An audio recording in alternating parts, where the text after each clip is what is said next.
It's the Worldwide Sports Radio Network. What are you talking about? No, it's not him. There is only one more. There is only one more. That's it. One more. Get a rest! No! They saw your team put up zero effort. Wake up! Remember in the old days, they used to have oxygen for them. Where's the oxygen? Play like absolute just garbage. This is the Sports Loudmouth. Yay! Man, can you keep it down? I'm trying to introduce here. With Errol Marks, Speedy Petey, and Josh Silverberg. You're not even a has-been. You're a never was. You're a never was. You're a never was.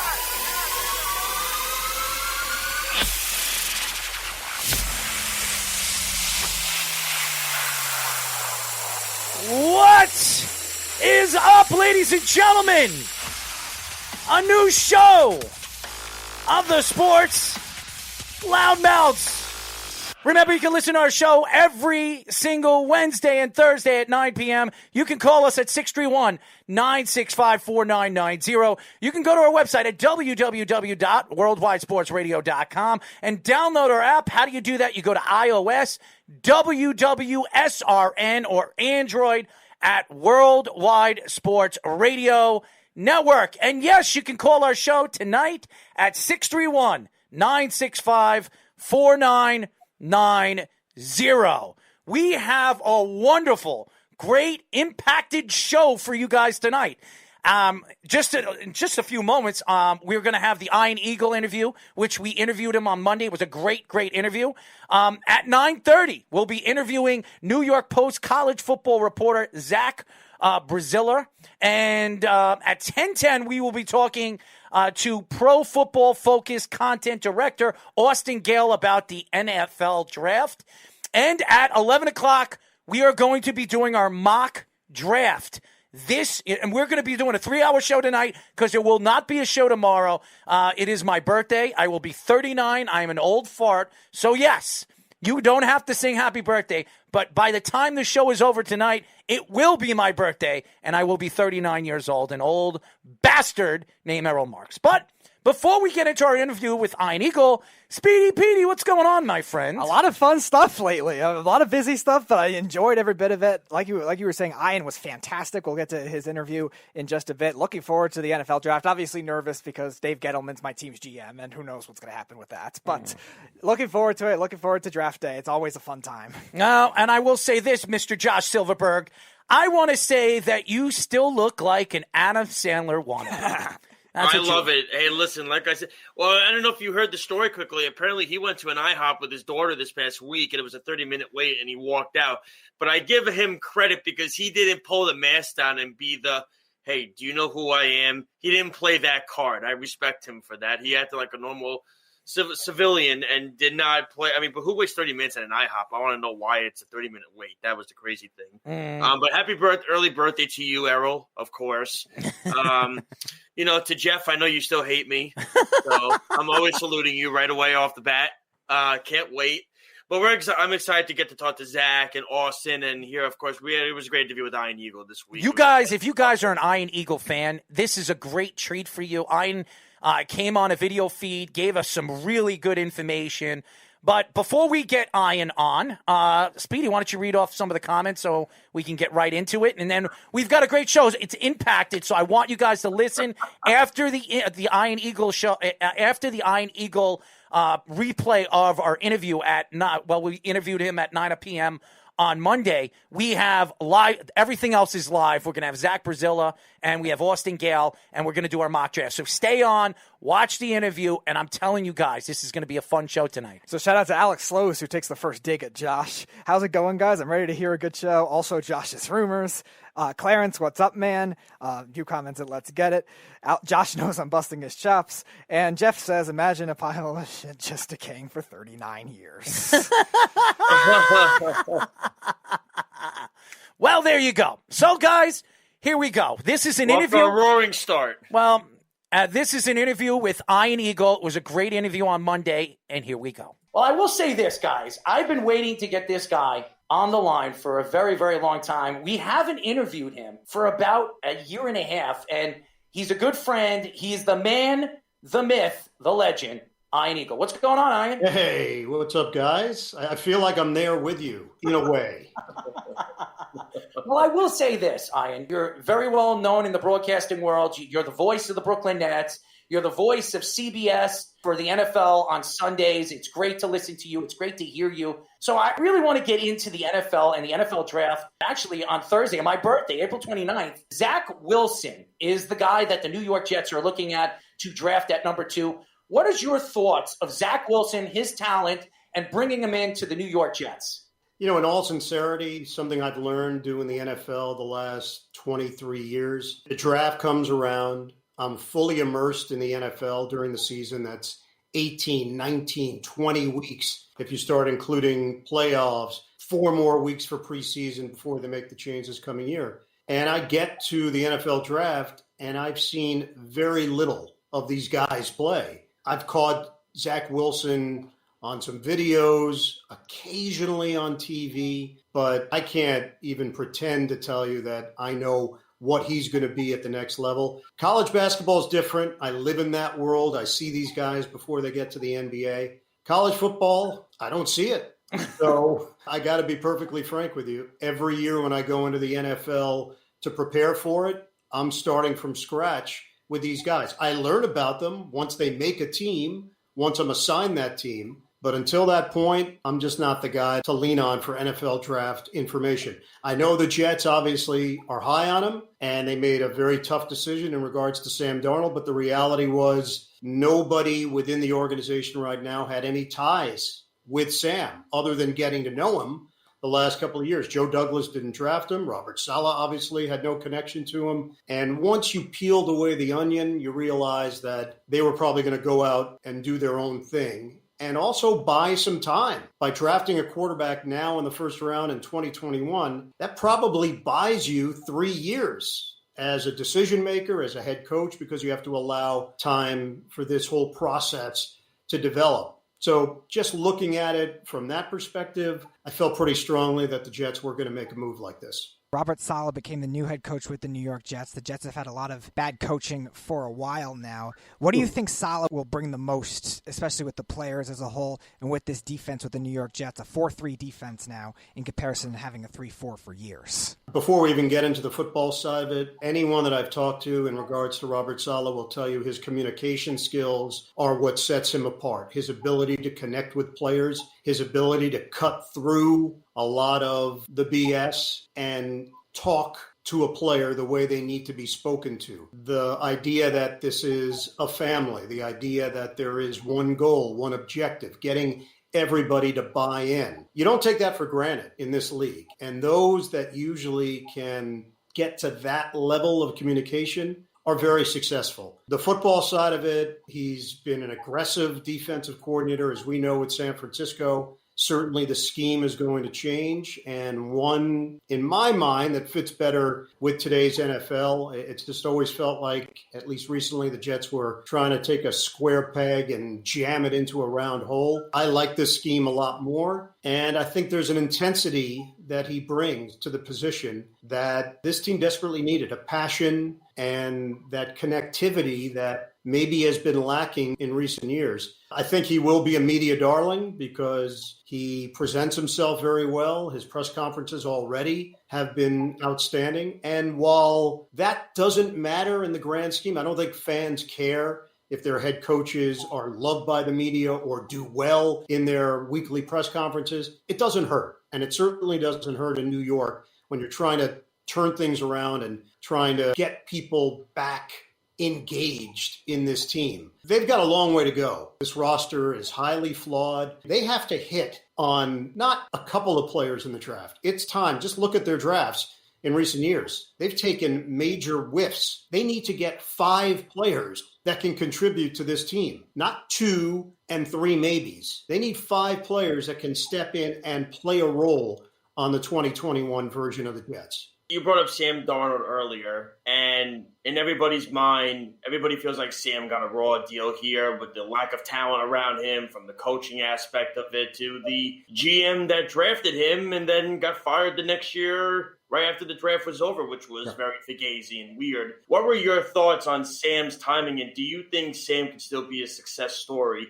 with the Carolina Panthers? I think he can. I think there's a lot of ability there, having met with him probably between preseason games and regular season games 8 or 9 times over the last few years. I was always impressed. I thought there was a maturity. I thought he was trying to do all the right things, and there were certain things that came to him naturally and certain things that he had to figure out. Josh McCown was a tremendous resource for him in bouncing things off of and getting an understanding of the position and what it means to be a pro. But ultimately, it's you out there. And with a bad offensive line and this past season, probably the worst collection of skill position players in the NFL, how could you expect him to flourish under those circumstances? There are some scouts that will tell you that they didn't see enough improvement. The mistakes that he was making as a rookie, he was still making in his third year. In my estimation, he didn't have the support. Carolina, Matt Rule, the hope would be that those two will find a lot of common ground and that he will be put in a position to succeed as opposed to what we saw the last couple of years with the Jets. So if you're asking me, can he be a successful quarterback in the NFL? My resounding answer is yes. Can he be a top 5 QB in the NFL? That might be pushing it. There might be limitations to the ceiling just based on what we've seen from his first few years in the NFL. We are talking to the voice of the Brooklyn Nets and the voice of CBS Sports, TNT. This guy is all over the place, the great Ian Eagle. Ian, we look at the draft and we talk about Trevor Lawrence, we talk about Wilson, we talk about Justin Fields, we talk about the Patriots possibly moving up to number 8 if Justin Fields falls to number 8. When you look at this draft class, and being that with the COVID-19 season, a lot of these teams didn't get an opportunity to really play. So a lot of these players are going into a draft where you don't know what they were going to do in their sophomore year, or their junior year, or their senior year. So they're going into the draft cold turkey. Do you think that this draft is going to be more amusing than any other draft because of the fact that we didn't get the chance to see some of these players going into the draft this year? Yeah, one thing that we've always learned about the NFL draft, it gives fan bases hope more than anything else. That's a day in the year, even if you're coming off a 1-15 season, a 2-14 season, a season that had very few highs. That day as a fan base and as a team, as an organization, you finally have something to sell again. Hope. So I think every year when we go into the draft and there's this mysterious element of where guys are going to fit in and how they're going to play as pros, you have to take it all with a grain of salt. This year's version probably a little bit more mysterious just based on the fact that there isn't the same body of work that teams have to lean on. They couldn't send scouts out in person to go see a bunch of these players. Even the pro days were not what they normally are. To nail the draft, you have to have a real good feel for the individual. And what we're seeing is a lot of Zoom calls and a lot of trying to get to the bottom of it with people that that know this guy, that know that guy, and things are going to slip through the cracks. Already, it's an imperfect science. So now you toss this into the equation this year when you just haven't had the same kind of exposure level to these players. When we look back on it, the 2021 draft is going to be a pretty wild affair because you might have guys that go too high and teams reach, and you certainly will have players that end up going too low that were overlooked that just didn't get the attention that they normally would get during a normal college football season. Are there any teams that are picking maybe earlier than you expected that maybe one player, one star draft pick can make them a Super Bowl contender right away that's maybe in the top 10 or had a losing record last season? I think Miami surprised people last year, and I would certainly put them in that category as a team that is pretty close. Now, whether or not Tua can turn into the real deal, I had a couple of their games late in the season, and what I noticed from Tua, everything was pretty much by the book, and they want to get a bit more creative, and they want to see him throw the ball downfield. I don't think he's quite comfortable there yet with that in his arsenal. What we saw when Ryan Fitzpatrick got in there was someone that was willing to sling it, and he's been willing to do that his entire career, starting in year one when he was with the Rams. This is his mentality. He's always had that approach of, hey, I'm just going to let it rip. Tua, to me, was a bit conservative. Coming off the injury, that might be a part of it, and learning the offense and not having a normal offseason and not having a preseason. All of those things were factors, no doubt about it. But in year two, they expect him to catch up to the rest of the team. And Miami would be a squad that I think is closer than some people might think. They showed some terrific things last year. I think they're still a team that could take a big leap forward and maybe be a factor in the AFC. Speaking of teams that are thinking about taking a big leap, I want to talk about the Giants and where they're at with Daniel Jones and people believing in him. If he's the guy, is he not the guy? What are your thoughts when you see Daniel Jones, signing Kenny Galladay this offseason, trying to put as many pieces around him as possible? Are they giving him enough to succeed? Do you believe in Daniel Jones as a player? I believe in Daniel Jones and the flashes that I've seen in Daniel Jones. The ability is there. There's no doubt. And his ability to use his legs. I'm not shy about running with the football. I happen to call that game in Philadelphia on radio where he stumbled. And as we know, it went down as a bit of a low light, but let's keep it in mind. The fact that he could sprint at that level and get out. He's faster than people give him credit for. I think he's more athletic than people might give him credit for. And he can make all the throws. The issue has been consistency and turnovers. It's that simple. And I know they've pounded that home to him. This is going to be a critical year. I don't think that those mistakes will be accepted like we've seen in the first couple of years. But I do like the explosiveness, and I do think he still has room there. This is certainly not a finished product by any stretch. More weapons, no doubt. Big help. A healthy Saquon Barkley. Huge help. It was frustrating because of the lack of consistency on the offensive end. But the Giants showed some signs, and I do think while Dave Gettleman has certainly been in the spotlight and has been highly scrutinized, and rightfully so, he has been skillful in the draft in his previous stint in Carolina and when he was scouting for the New York Giants in his previous iteration. And this might be it for Dave. If this doesn't pan out this year, there might be some changes on the horizon for the Giants. So I think it's a crucial year on many levels for the Big Blue. Well, I will say this. Him tripping on his feet was almost as impressive as Mr. Mark Sanchez and the butt fumble. But all in all, this is New York quarterback. So yeah, I called that game as well. So maybe it's me. At this stage, we have to see what the common denominator is. Well, that's New York sports. I can't say anything more than that. As you guys know, we are talking to the voice of the Brooklyn Nets and the voice at CBS and TNT, everything. This guy is the biggest and the best play-by-play guy in the country, Ian Eagle. Now, Ian, I want to shift over to the NBA, and you're the voice of the Brooklyn Nets. Are you surprised of Kyrie Irving's aggressiveness and really his growth as a leader for the Brooklyn Nets, losing Kevin Durant for a significant amount of time, James Harden, they've only played about 7 games together since James Harden was traded over there. Are you surprised that Kyrie Irving's growth this year as a leader has really thrived the Brooklyn Nets to be the number 1 team in the Eastern Conference?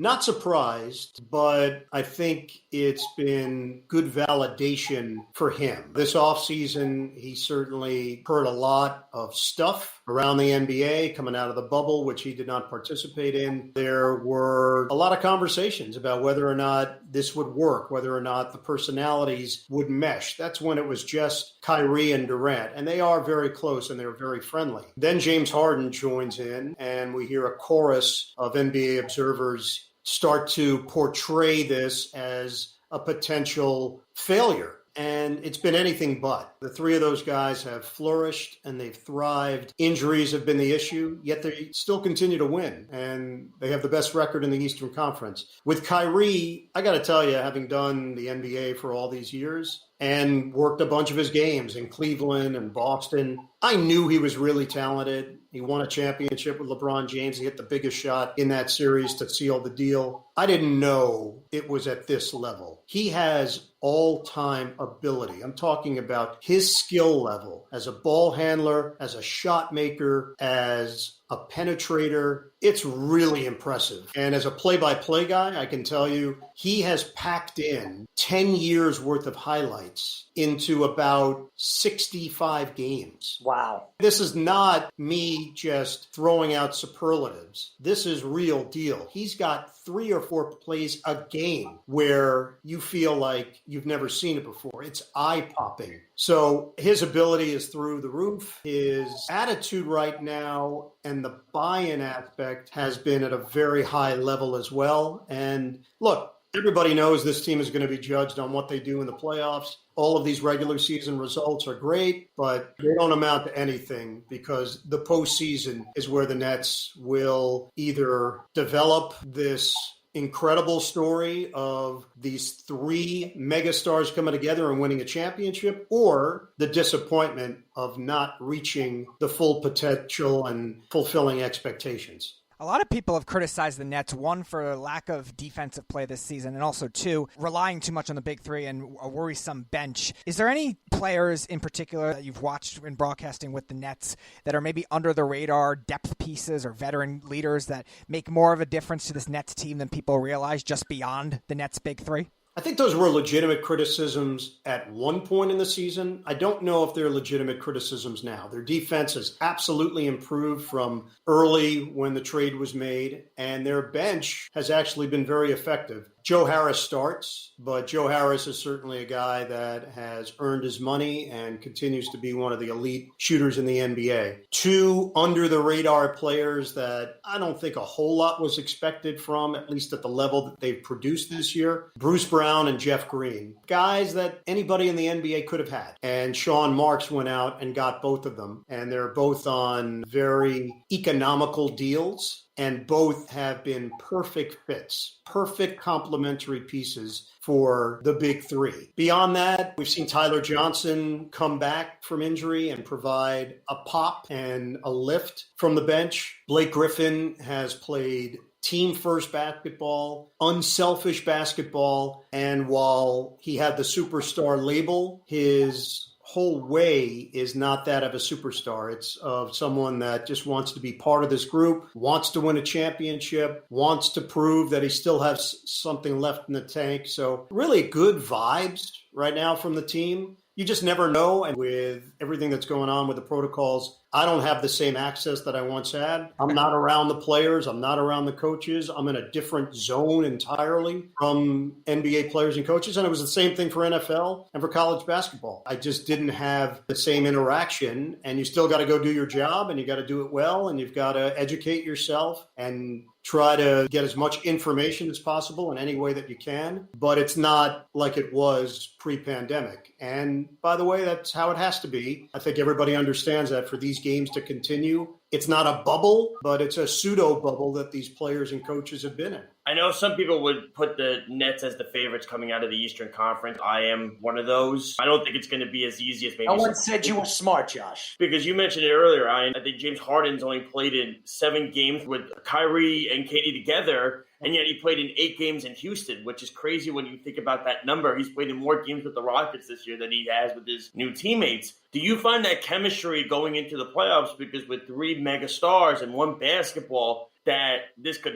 hinder the team's chemistry going into it, especially with the way they're playing right now? I don't believe so, just based on everything that I've heard from inside that locker room and how the roles have developed. James Harden, when he got to Brooklyn, he took his time. It wasn't jump right in and start telling everybody what they should be doing. But I got to tell you, 2 weeks into it, he was very vocal, and he was calling guys out, and he was sharing his opinions. And he's a basketball savant. Kevin Durant is a baller, and he really is a plug-and-play type of guy. You need him to do some things away from the ball, he can do it. You need him to dominate with scoring, he can do it. You need him to play defense, he can do it. He can do anything on the floor. So then that comes down to Kyrie and where he fits in. A huge moment. It was pretty early in the tenure, and although I think it had already been determined behind the scenes and anyone that was watching the team on a day-to-day basis would notice it, but when Kyrie publicly said, James is the point guard and I am off the ball.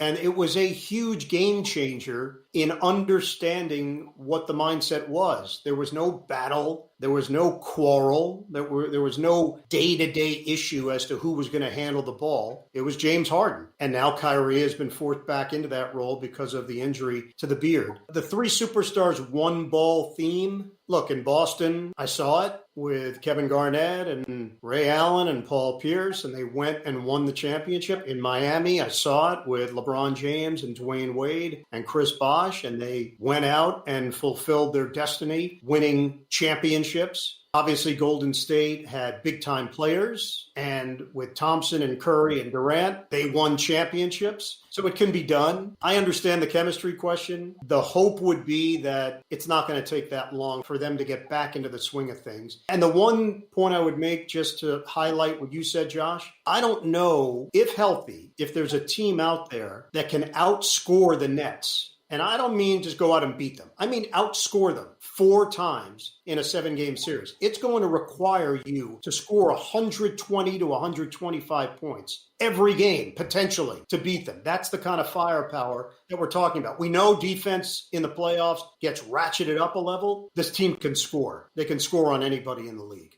Well, I've learned a lot of new words today from you with the word plays that you use. Anybody that knows Iron Eagle, the way he announces and really his play-by-play and his reactions to the Brooklyn Nets, it's phenomenal. There's nobody like it.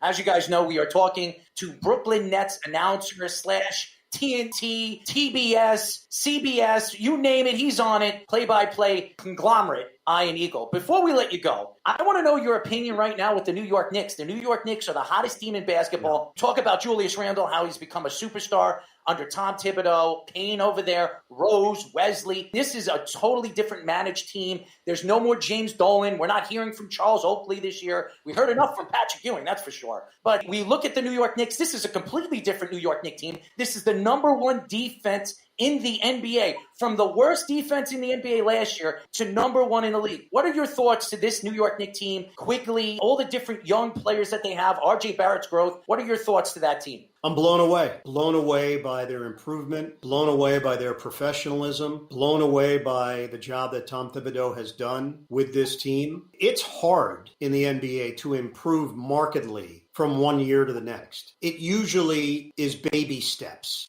And let's take Phoenix as an example. Last year, they fell just short of the playoffs, but they were tremendous in the bubble. And if you thought that maybe Phoenix would be a team that could jump a little bit and be a 5 seed or a 6 seed, no. They took a step beyond that. And what the Knicks have done to me is very similar in how much they've improved in such a short period of time. And it really does speak to the culture and how badly they needed to change it. The best part of this, in my mind, guys, is the fact that both teams in New York are good at the same time. That's really important. If you want basketball crazed fans, I'm not talking about specifically Nets fans, specifically Knicks fans. I'm talking about New York basketball fans. If you want them to truly be immersed, both teams have to be competitive.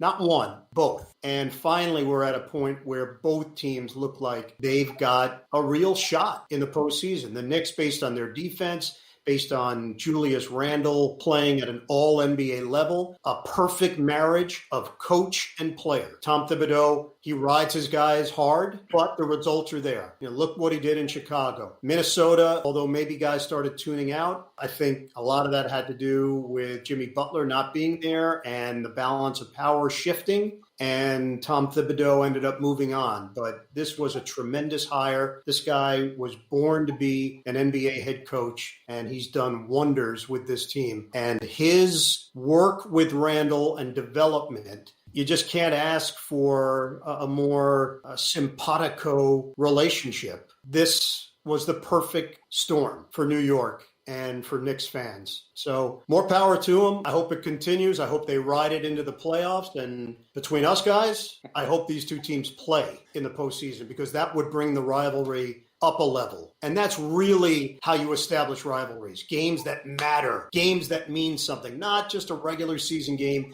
in December for bragging rights locally. I'm talking about a game that could be the difference between advancing or going home in the playoffs. That's what separates rivalries. In your broadcasting career, your favorite call you've ever had or favorite game you've broadcasted, and also a sport that maybe is under the radar or lesser known that you enjoy broadcasting, and why? Yeah, I'll take the second one first. I got tossed into the NCAA track and field championships on CBS way back in, I want to say, 2004. And I had never been to a track and field event in my life, let alone called one. And I loved it. I ended up doing 8 straight years until CBS lost the rights to ESPN. And I thoroughly enjoyed it. There was something about the pacing of it for a play-by-play announcer, the way I looked at it. Every race was like a touchdown call. And if it was a close race, it was exciting. If it was a dominant finish, it was equally exciting. So that's how I prepared myself mentally, and I really enjoyed it. It was once a year. It was in different locations: Austin, Texas, Sacramento, California, Iowa one year, Arkansas another year, and it ended up being a much more enjoyable experience than I ever anticipated when I accepted the gig. For me, to specifically say one event that stood out, that would be way too difficult. I've been really fortunate to call a bunch of big events, sometimes on a world feed where it's broadcast internationally to English-speaking countries, so it might be played in the United Kingdom and Israel and parts of Indonesia. I'm huge in Indonesia. I can't walk the streets of Indonesia without a mob scene. Big, big, big. But I did NBA Finals, Michael Jordan over Brian Russell, his last game as a member of the Chicago Bulls. For anybody that watched the docuseries on ESPN, that was obviously a big part of it. Called that game. I called the NCAA championship game between Duke and Butler. Hayward's shot went off the rim. If it goes in, to me, it might be the greatest upset in sports history and the greatest ending in sports history, a mid-court shot to beat Duke. It comes up just off the mark, and it still was an incredible game.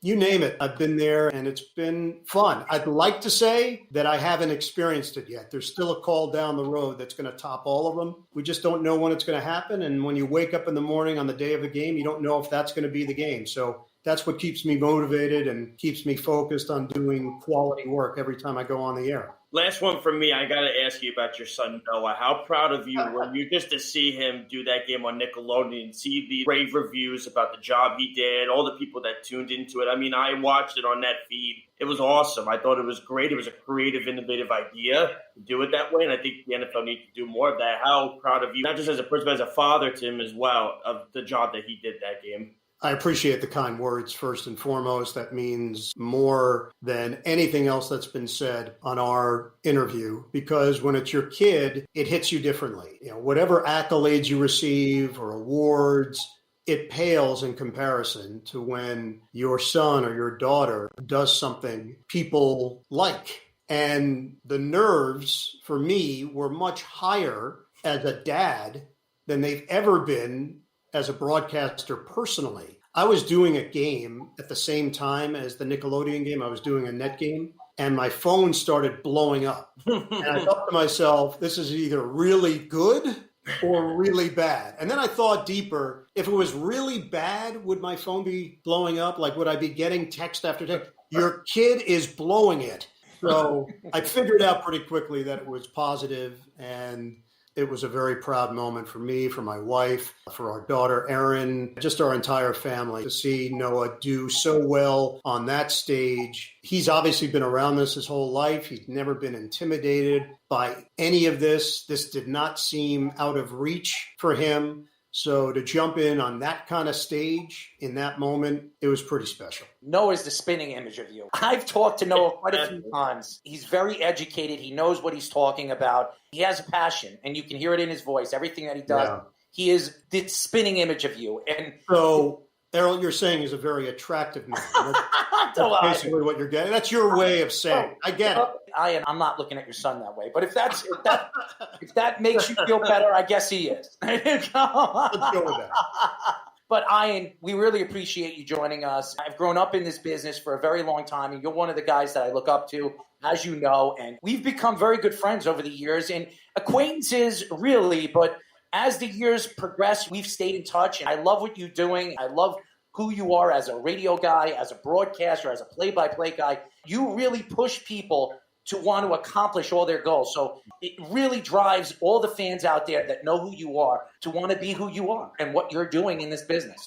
No, that means a lot, truly. And I appreciate it, appreciate our relationship. Love talking to you guys. We'll do it again down the road. And hopefully one day, once we get past all this, we'll actually cross paths physically. We can air hug. I don't know. We'll figure out what's acceptable at that point.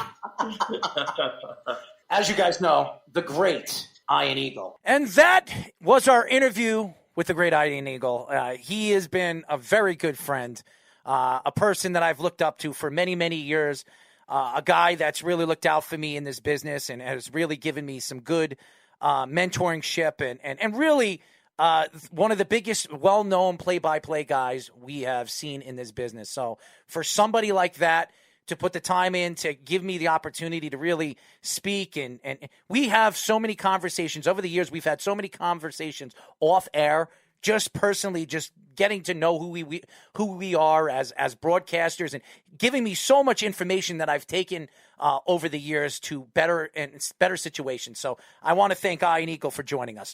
When we come back, ladies and gentlemen, we will be talking to New York Post college football reporter Zach Braziller here on the Sports Loudmouths. You're listening to the Worldwide Sports Radio Network.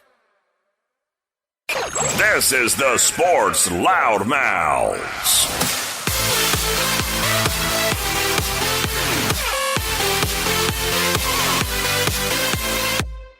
We are back, ladies and gentlemen. This is the Sports Loudmouths. Remember, you can call us at 631-965-4990. And remember, you can go to our website at www.worldwidesportsradio.com. And ladies and gentlemen, download our app by going to iOS, WWSRN, or Android, Worldwide Sports Radio Network. As you guys know, we are now going to be talking to a very well-known writer for the New York Post, and I want to welcome him for joining us. We are now talking to New York Post college football reporter Zach Braziller. What's going on, Zach? I'm good. How are you guys doing? Well, I'm not dancing. I'm not dancing for joy. And if I have to sit next to somebody like this, I mean, do you think I'm doing good? I mean, look at this guy. I mean, look at him. There's nothing to look at. But, sometimes I think people look at me and they say, well, why are you sitting next to this guy? But he is a very talented person. Just sometimes he makes a lot of mistakes. Zach tells me a lot about, Josh tells me a lot about you, Zach. He knows you from working with the New York Newsday. Was it Newsday? New York Post. New York Post. I'm sorry. You see, New York Post, and he actually got to know you a little bit and really get to know your personality and all that other stuff. So tell us a little bit about yourself so the fans get to know you and we could get right into the NFL draft. I've been covering college sports for a while here. About 5 or 6 years I've doing college football and college basketball. I'm a general assignment reporter, so I do a lot of, decent amount of pro stuff as well. I'll be, part of our mega coverage of the draft tomorrow. It should be an interesting day here for the locals and, just in general. As you guys know, we are talking to New York Post college football reporter Zach Braziller. All right, Zach, NFL draft, number 2, New York Jets are drafting. Everybody there's no drum roll here because we all knew this for the last 2 months. It's Zach Wilson. What is your thoughts to drafting Zach Wilson? Do you think he's the guy, and do you think that he's going to take the Jets to that next level? I think the most important thing for Zach Wilson is what he's surrounded by. We all know Sam Darnold just didn't have the supporting cast, didn't have the coaching around him that really he needed. He had bad offensive lines. He didn't have good enough receivers, running backs. Obviously, Adam Gase just didn't happen. Now let's see what they do here with, a new coaching staff, a new quarterback. He already has some good building blocks around him with Mekhi Becton and Denzel Mims. I would expect the Jets to go heavy on offense. But to me, it's all about what they surround this guy with. He's obviously a really talented prospect. He's got a big arm. People say he's kind of daring. There's some Brett Favre in him where he's willing to take risks. But to me, the big question is just, what are they going to put around this guy? I think the Jets clearly need a running back. I think they could use another receiver. They obviously could still, improve that offensive line. So that's the key. I mean, when you have these young quarterbacks in the league, if you don't surround them with the talent, things could go south fast, as we saw with the last Jets quarterback. And I think Joe Douglas understands that. But now let's see him, put into motion here. So a lot of thoughts have been coming out with the Jets trading up potentially with their 23rd pick and maybe moving to the middle of the draft, maybe for an offensive lineman, maybe for Jalen Waddle if he falls there, or maybe one of the corners, the top corners like a Horn or a Surtain. Would you do that if you're the Jets, or would you just try to stay pat at 23 and work with the draft picks that you have? I think it depends on how the draft is shaken out. If there's that guy they really want and he's there for them, I definitely think it does make sense. I think they have 10 picks, so they have a ton of picks. They definitely have the draft capital to move up. And, let's see, what if Devonta Smith maybe falls to 12 or 13 and they can get him? To me, that would be a no-brainer. I think he's going to be a big-time NFL player. I thought Mims showed you some signs last year, and then they brought in a few other guys who are, productive, proven players, but they still – I don't know if they really have that home run threat on offense, and that's something I really think they're gonna need to find eventually. You look at that Jet offense. I don't think there's one guy what teams are gonna worry about. Are gonna keep defensive corners up at night, trying to figure out how they're gonna stop them. So clearly, the Jets need to upgrade the skill on that offense. When you look at the quarterback rankings, Zach, I mean, we've heard this for months, right? Who's the best one? Is it Lawrence? Is it Fields? Is it Wilson? Now Mac Jones is in the picture. Where's Trey Lance's ceiling? So on and so forth. What is your rankings? I mean, you've covered enough college to see all these guys being able to see what they are at this point. Who are your top in your order from best to worst prospect in regards to the quarterback rankings? And Lawrence is clearly number one. To me, he's the best quarterback prospect since Andrew Luck. You've heard a number of experts say it. The guy's got everything. He can move. He's got a great arm. He's smart. He's proven to be a winner. I think to me, it's Justin Fields and Zach Wilson are kind of right there at number two. I think Fields is being underrated for a number of reasons. I think people like to, when you see these guys play and they're playing top teams, people nitpick. But to me, all Fields did is win. I think it's a mistake if he falls past the third quarterback taken. I know Mac Jones had this great year, but the guy's playing with pros at every position of receiver. He's got the best offensive line in the sport. You could take, to me, any of the top 10 quarterbacks in this draft, and you would have put them on Alabama, and they would have had a year like Mac Jones. I think the Niners are making a huge mistake by taking him 3. I think Mac Jones is an NFL backup. Just, it's my opinion.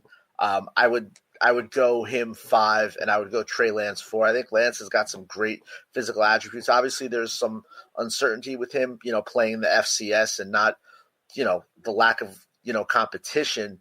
But to me, he's a big-time athlete. He's got a ton of self-confidence. I would put him 4, and I would put Jones 5. We are talking to New York Post college football reporter Zach Brazilla. Now, Zach, we've been hearing a lot of trade talks, and a lot of teams might be moving up for particular positions. And there's one position and one team that is looking for a quarterback. A team that's lost their star quarterback in Tom Brady is the New England Patriots. There are stories coming out from New England, and I want to give a shout out to Jeff, who was one of the first people to really put this in my ear. And now it's been a story that's really reaching to the top. New England's looking to trade up to number 8 with the Carolina Panthers. If Justin Fields falls out of the top 5, he could fall to number 8. And Carolina's looking for a corner. There are stories coming out that the Patriots are willing to part ways with Gilmore or even Jackson. Do you see this happening if Justin Fields falls to the number 8? I still don't know if I see the Patriots trading up into that top 10. I don't think it'll happen. I'm not saying it won't. I have a hard time seeing them trading up 10. And, I've read that and I've heard that the Panthers, they could still draft a quarterback and, let the kid watch Darnold for a year and see what happens there. And, look, if Sam has a great year, then maybe you move him and get some picks or whatever. I don't see them trading out of the top 10. I think a lot would have to happen there. I know it always feels like the eve of the draft year, there's all this talk about all these trades that are going to happen and, blockbuster stuff and it doesn't quite happen. Look, it makes sense for the Patriots. They obviously need a quarterback. I don't know if you're trading an all pro, corner, such an important position in this league, as we all know, just to move up in the draft. I want to take it from the college football perspective. Obviously, there was a lot of conferences this season that had shortened seasons, the Big Ten, the Pac-12, the Mountain West, stuff like that. Do you think that's something that hurts a player's development when it comes to their draft stock and where they will end up being in the NFL? Or could it be a positive sign where there's less wear and tear on their body and maybe they won't be as injury prone? What do you think is the commonality between all that? Are you on one side or the other with that kind of, dilemma?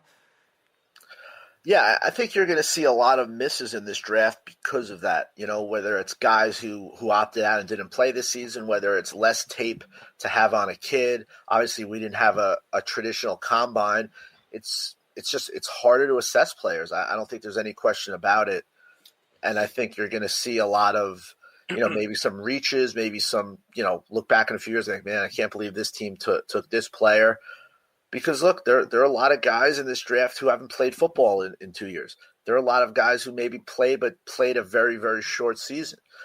So I think it definitely complicates things when you consider, this season that we just had. And look, whether it was games played, whether it was the lack of a combine, lack of workouts, this has obviously got to be one of the more difficult drafts to analyze players. You look at the New York Giants at number 11, and they could go all over the place. They could go wide receiver. I mean, they could go offensive line. They could go linebacker with Parsons. You're hearing Devontae Smith and Micah Parsons are the two names you keep hearing. What do you expect the Giants to do? I mean, there's even been people saying that they could even possibly trade down and accumulate more picks. I don't see Dave Gettleman doing that. What do you see happening with the Giants at 11? Yeah, I'll tell you, if Smith is there, I think they're going to have a hard time passing on him. I know they brought in Galladay. I know obviously Saquon will be back, so they have weapons. But I mean, look at the Kansas City Chiefs and Tyreek Hill. They had talent when they drafted him, but you just see a playmaker like that, just how much he changes things. I don't look. Dave Gettleman's never been scared of criticism, obviously. We could go all the way back to the Barkley pick. I think if Smith is there, I think they take him. I know they could use another corner. I know Parsons is obviously intriguing, and they obviously need help at on the edge rushing the quarterback. But the more and more you see that Devonta Smith's going to be there, sounds like some teams were turned off because he's light. He's only 166 pounds, which – to me, I could care less how much he weighs. All you got to do is look at what he did to some of the best defenses in the country last year. The guy was a one-man wrecking crew. He's only going to get better in the NFL. He's going to be even more space for him to work with. And you pair him with Galladay and some of these other guys with Barkley and it could be a really dynamic offense. He'd be a lot of fun to watch. I'll tell you, if he's there, I think he's the pick. We are talking to New York Post college football reporter Zach Brazilla. So, Zach, we were just talking about trading up, and you were hearing about the Jets. There's stories coming out that Joe Douglas might decide to trade up and get an offensive lineman. Maybe he goes after Collins if Zaven Collins falls to him at 23. They need another pass rusher. When you look at so many different positions, and we saw the Miami Dolphins trade up, trade down, trade up, trade down. I mean, what else are they going to do? Are they going to sell their underwear? Who knows? What do you see the Miami Dolphins doing at number 6? And here's the other quote. If you look at where the Eagles are sitting right now, do you see the Eagles getting the player that they need? And I think Devontae Smith would be perfect for the Philadelphia Eagles, especially at the wide receiver position. Where do you see both these teams moving and drafting? I think the Dolphins know they need more. They need more at the skill position for Tua. I think if Pitts is there, which we don't know if he will be, but if he's there, I think they take him. I can see Waddle, Jamar Chase. I think the Dolphins are going to look to add to what they have at the skill position. They're clearly going all in with Tua, and they need to give him the weapons to be successful. The one thing for the Eagles with Smith, I mean, he could be gone. We don't know if he'll be there. The Eagles obviously could use some help. All over the place. You could say that. But that's another team. They have a young quarterback, so I think they're gonna definitely look to improve and make his life easier. I think you got to look at these teams with young quarterbacks. You got to put players around them. I mean, obviously Mahomes is now just out of this world. He's in a his own stratosphere, but the way he came into that system with all that talent around him was clearly huge in his development.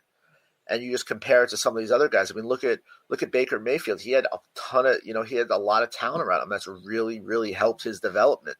So I think these teams look at the best young quarterbacks in the league and they see why they've been good. And they look at some of the quarterbacks who maybe didn't pan out and see why they weren't good. And look, you need to make life easier on them. Being a young quarterback in the NFL is incredibly challenging. It's daunting. It's so difficult, especially when you don't have elite talent around you, or at least quality talent around you. So I think obviously if the Eagles can get Smith, I would think they'll go for it. It'll be interesting kind of with the Giants and the Eagles now here back to back. Zach, if I'm a Giants fan, if the Giants pass on Devontae Smith and then the Eagles take him, I will literally lose it if that happens. I don't think the Giants are passing on him. I hope not, but Dave Gettleman's very strange. You know what, though? But Gettleman has been a guy who's obviously gone offense when people maybe have questioned it. He's his big thing is, he's always best player available. And look, at 11, if Smith is there, I think you're going to have a hard time, finding a better player available than him right there. And look, who knows? Maybe he goes higher. I personally he would be my first wide receiver off the board. And, I know people love Jamar Chase.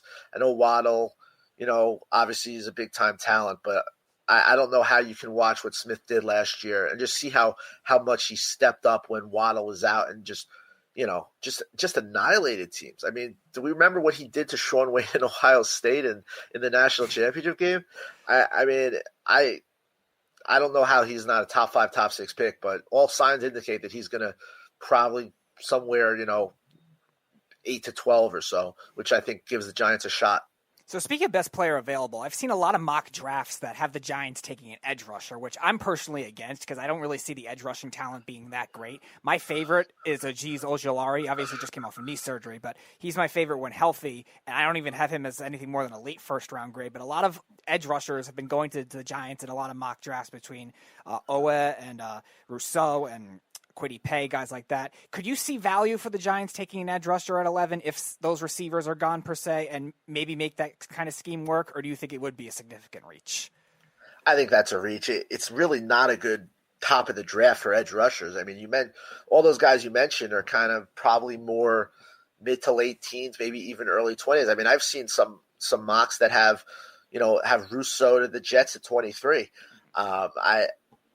I think that would be a mistake by the Giants. I think you're reaching there. I think if you're the Giants, I think you go Smith or you go corner. I think that'd be a mistake. And look, yes, they need help there. There's no question about it. But you can find those guys in the second or third round. They're out there. I just don't see the value at 11 going for one of those guys. Zach, who's a guy in this draft that nobody is talking enough about that you think stands out in your eyes? Jeff likes to say it's the eye test, right? That's what you have to use. Use your eyeballs. So who's a guy that you see that nobody is giving enough credit to in this draft?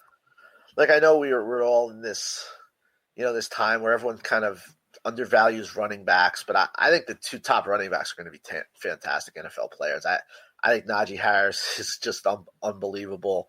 I've been a Travis Etienne fan since his freshman year. These are both guys that really fit the modern day running back. They block, they catch the ball out of the backfield, they can run between the tackles, especially Harris, probably more so than Etienne. If I'm a Jet fan, I know there'll be a segment that'll be upset if their second first round picks are running back, But man, if Harris is there, I think the Jets might have a tough time passing on him. I think he's a tremendous talent, and I don't even think people realize how good he is because he was a bit overshadowed at Alabama with obviously Smith and Mac Jones and how often they threw the ball. But this is the guy who blocks at a high level. He catches the ball. He runs it. He's a specimen. I think both running backs are going to be very, very good NFL players, which is why you're seeing a lot of mocks. You're seeing them late first round because it's kind of become, out of touch to now even think running back to be first round picks. But to me, especially when you look at a team like the Jets that really don't have a guy there they can really count on, I think one of those guys, especially Harris, would make a lot of sense. As you guys know, we are talking to New York Post college football reporter Zach Braziller. Now, Zach, this is my last question. You look at this year's draft, and I asked Ian in our interview on Monday, which we pre-recorded, and we played it before your interview.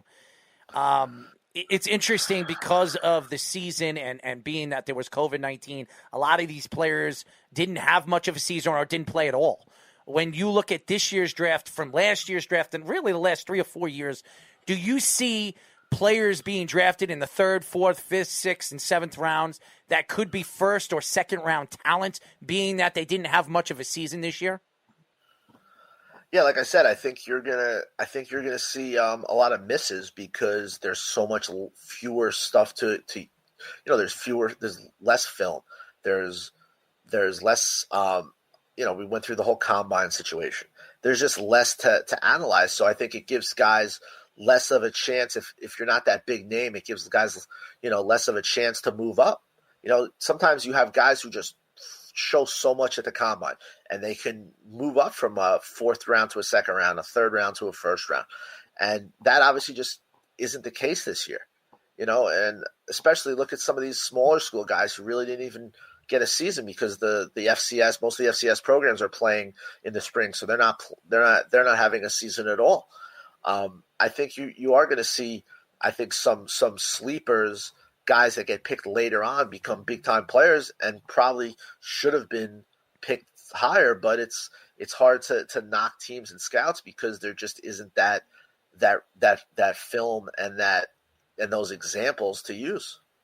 Last question from me, 2-part question. One bold prediction that you think happens, and a trade that maybe you think makes sense that nobody's talking about.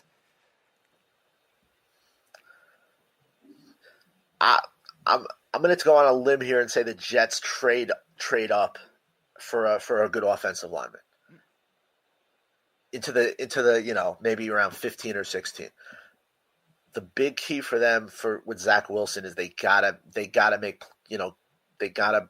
provide the talent around him. Now they're real happy with LaFleur as his offense coordinator. They have Becton, but they need more help on that line. And you beef up that line, and then maybe you get a running back in the 2nd or 3rd rounds. That offense isn't starting to look a little bit better. So I guess that would be one of my bold predictions. Last one for me, Zach. What is a team that worries you going into this draft that you just see saying, I already know for a fact that they're going to screw this pick up so badly? I would say the Texans, but they don't even have a 1st round pick. I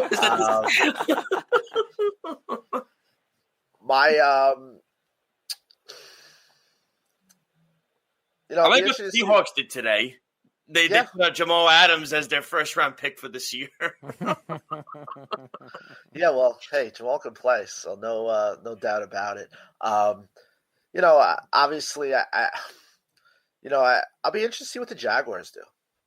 I mean, obviously not with number 1, but with their other pick and what they do deeper in that draft. Obviously, Urban Meyer, leading the way there, first time as an NFL coach. I'm very interested to kind of see what they're doing, and I think they might do some different things that could surprise some people. Obviously the Cowboys are always interesting. It really sounds like they're going defense. I mean, Jerry Jones has talked about how they can get a really good defensive player about 15 times in the last 2 weeks. So I would think the Cowboys will definitely go defense.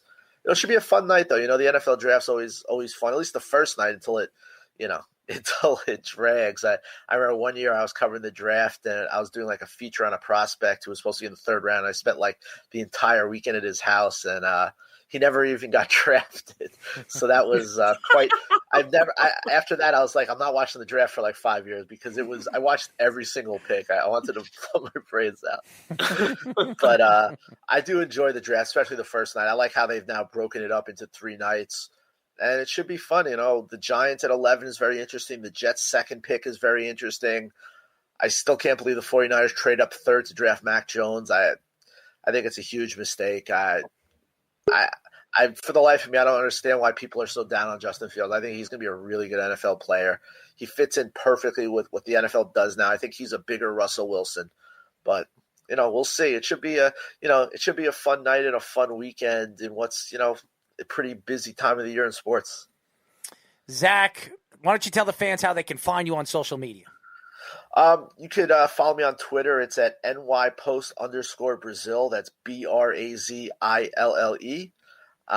Feel free to reach out to me. I like to go back and forth with fans. I'm sure all the St. John's basketball fans could attest to that.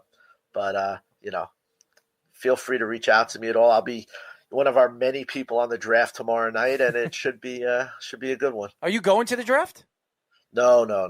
I'll be on my couch like I've basically been doing almost everything besides a few baseball games. I don't believe we're sending anyone.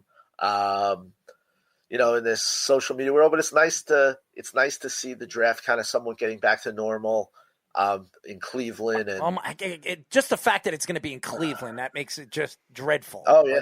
See, we could used to be able to make the jokes of picks are more common there 3 years ago, but now they're actually good. The one in Vegas was better because once Joe Burrow found out he was getting selected by the Bengals, he could jump into the water when the boat was taking him to the stage. Yeah, the Browns fans, I'm sure we pumped up. I mean, it's like the first time in years where like the draft isn't like their season. So, wow. I will tell you this, Zach. I'm definitely going to be checking you out on social media on what you think of the picks of the Giants and the New York Jets. And don't be surprised if New England moves up at number 8 and gets Justin Fields. I have a feeling.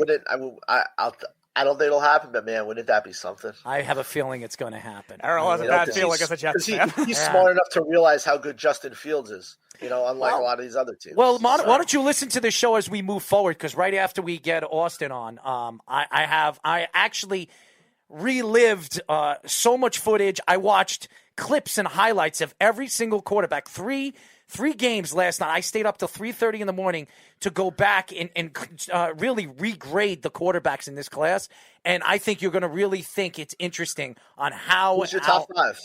You're going to have to listen right after Austin. I'm going to go right into that. So Austin's coming on at 10:10.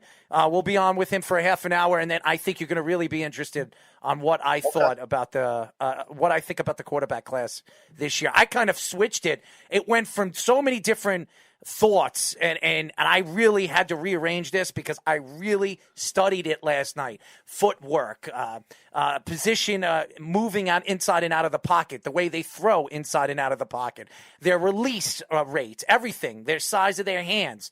It's so interesting, and I have all my information once we're done with our great interview with Pro Football Focus content director Austin Gayle. I'm definitely going to go over that, and then we're going to be doing our mock draft. So.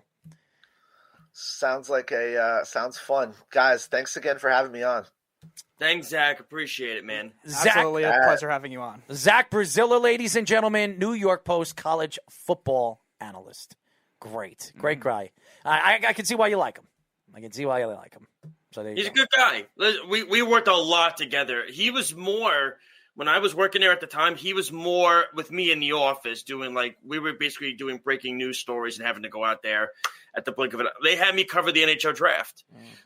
When Nathan I feel bad for them. I feel bad for them ever having you cover anything. Let me tell you. Well, thanks. That gives Jeff more content to give me bashful for. So you're a great sport. But anyway, no, I got to interview Nathan McKinnon, Jonathan Druin, and Seth Jones. So that was awesome. And then it was a cool thing to do. I got to interview Mariano Rivera, so that was another cool thing they set me up for. So I always appreciate it. All right, well, let's get our next guest in. Why don't we go to a quick break? When we come back, we will be talking to Pro Football Focus content director Austin Gayle here on the Sports Loudmouths. You're listening to the Worldwide Sports Radio Network.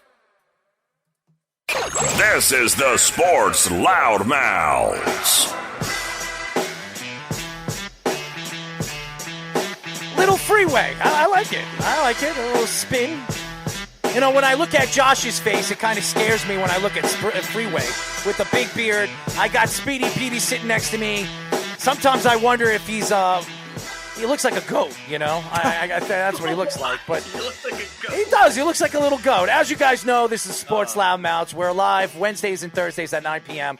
You can call us at 631-965-4990. You can go to our website at www.worldwidesportsradio.com. Download our app on iOS, WWSRN, or Android, Worldwide Sports Radio Network. Well, guys, I told you we were going to have such classy people on this show today, and I did some research on this guy, and I was very happy when I heard that we were getting him on the show. We are now talking to Pro Football Focus content director, Austin Gayle. What's going on, Austin? Doing great, man. Thanks for having me. Absolutely. Well. Austin, why don't you tell the fans a little bit about yourself, what made you become an analyst and why you write and all the content you do for Pro Football Focus and being the director. What is it like doing that? Yeah, deep cut. You know, I graduated from San Diego State in May of 2017. You know, got an offer to work with Pro Football Focus on a small basis, working full-time on the content side, and then have kind of slowly worked my way into creating more content and now managing the content team here at PFF. It's been a ton of fun. Why I got into it, I think it's why, anyone even watches sports. It's just a really fun, it's a fun business. It's a fun thing to be a part of. It's not necessarily like, putting together things like life insurance and stuff like that. You can actually put together content around things that people enjoy. You're creating content for, people that just really want to have fun. So I do think that, that's the biggest reasons why I went into it. And I think Pro Football Focus has been great for 4 years next month I've been with them. Well, that's a long time, and that's why you are what you are, and what you do is what you do. So it's real. And I've been reading some of your stories and some of the stuff that a lot of the guys over there at Pro Football Focus are doing right now. It's great stuff. It's great content. So why don't we get into the draft? It's so interesting. We were just on the phone. We were just on our feed with Zach Brazilla, the writer for New York Post for college football. So your take on this year's draft, this quarterback class, everybody is really rating the quarterbacks. I mean, it goes from Trevor Lawrence to Zach Wilson to Justin Fields to Trey Lance to, I don't know, everybody and their mother. And everybody keeps rating them in different positions. Who do you think is the number one quarterback as far as style, as far as control at the pocket? Who do you think is the number one guy as far as your rating is concerned? And where do you see these guys developing in? And who do you think is going to develop into that superstar type of player? Yeah, I really do think that the best quarterback in this class has been the best quarterback really since he was an 8th grader. It's Trevor Lawrence of Clemson. I do think he's been that good. I think what he's done on the national stage, being the number one quarterback prospect we've seen in a long time, the number one overall recruit. I think he and Justin Fields were 1 and 2 coming out of Georgia for ESPN, Rivals, and 24/7 Sports. He's been the big dog for a long time, and he's really lived up to expectation. I think he's got one of the better arms in this class. He's a legitimate athlete, has the size, the composure, the athleticism, all these different types of things. It's hard for him to fail at the next level. I think there's some shoddy spots of inaccuracy on his tape. There's some situations where maybe he pushes the ball, is a little bit too aggressive down the football field, takes more risks than other quarterbacks might. But that latter part there, I mean, he takes risks because he can hit them. He can hit those throws down the football field. So I do think that you like to see that level of confidence from a quarterback like Trevor Lawrence. He has all the confidence in the world, and rightfully so. I think he's the number one quarterback for me. He's the number one quarterback for a lot of people. I really don't think the Jags can go wrong drafting Trevor Lawrence at number 1 overall. So a lot of the rumors now with the 49ers have been with Mac Jones. Now Mac Jones is their guy, not Justin Fields, not Trey Lance. That's why they traded up to 3.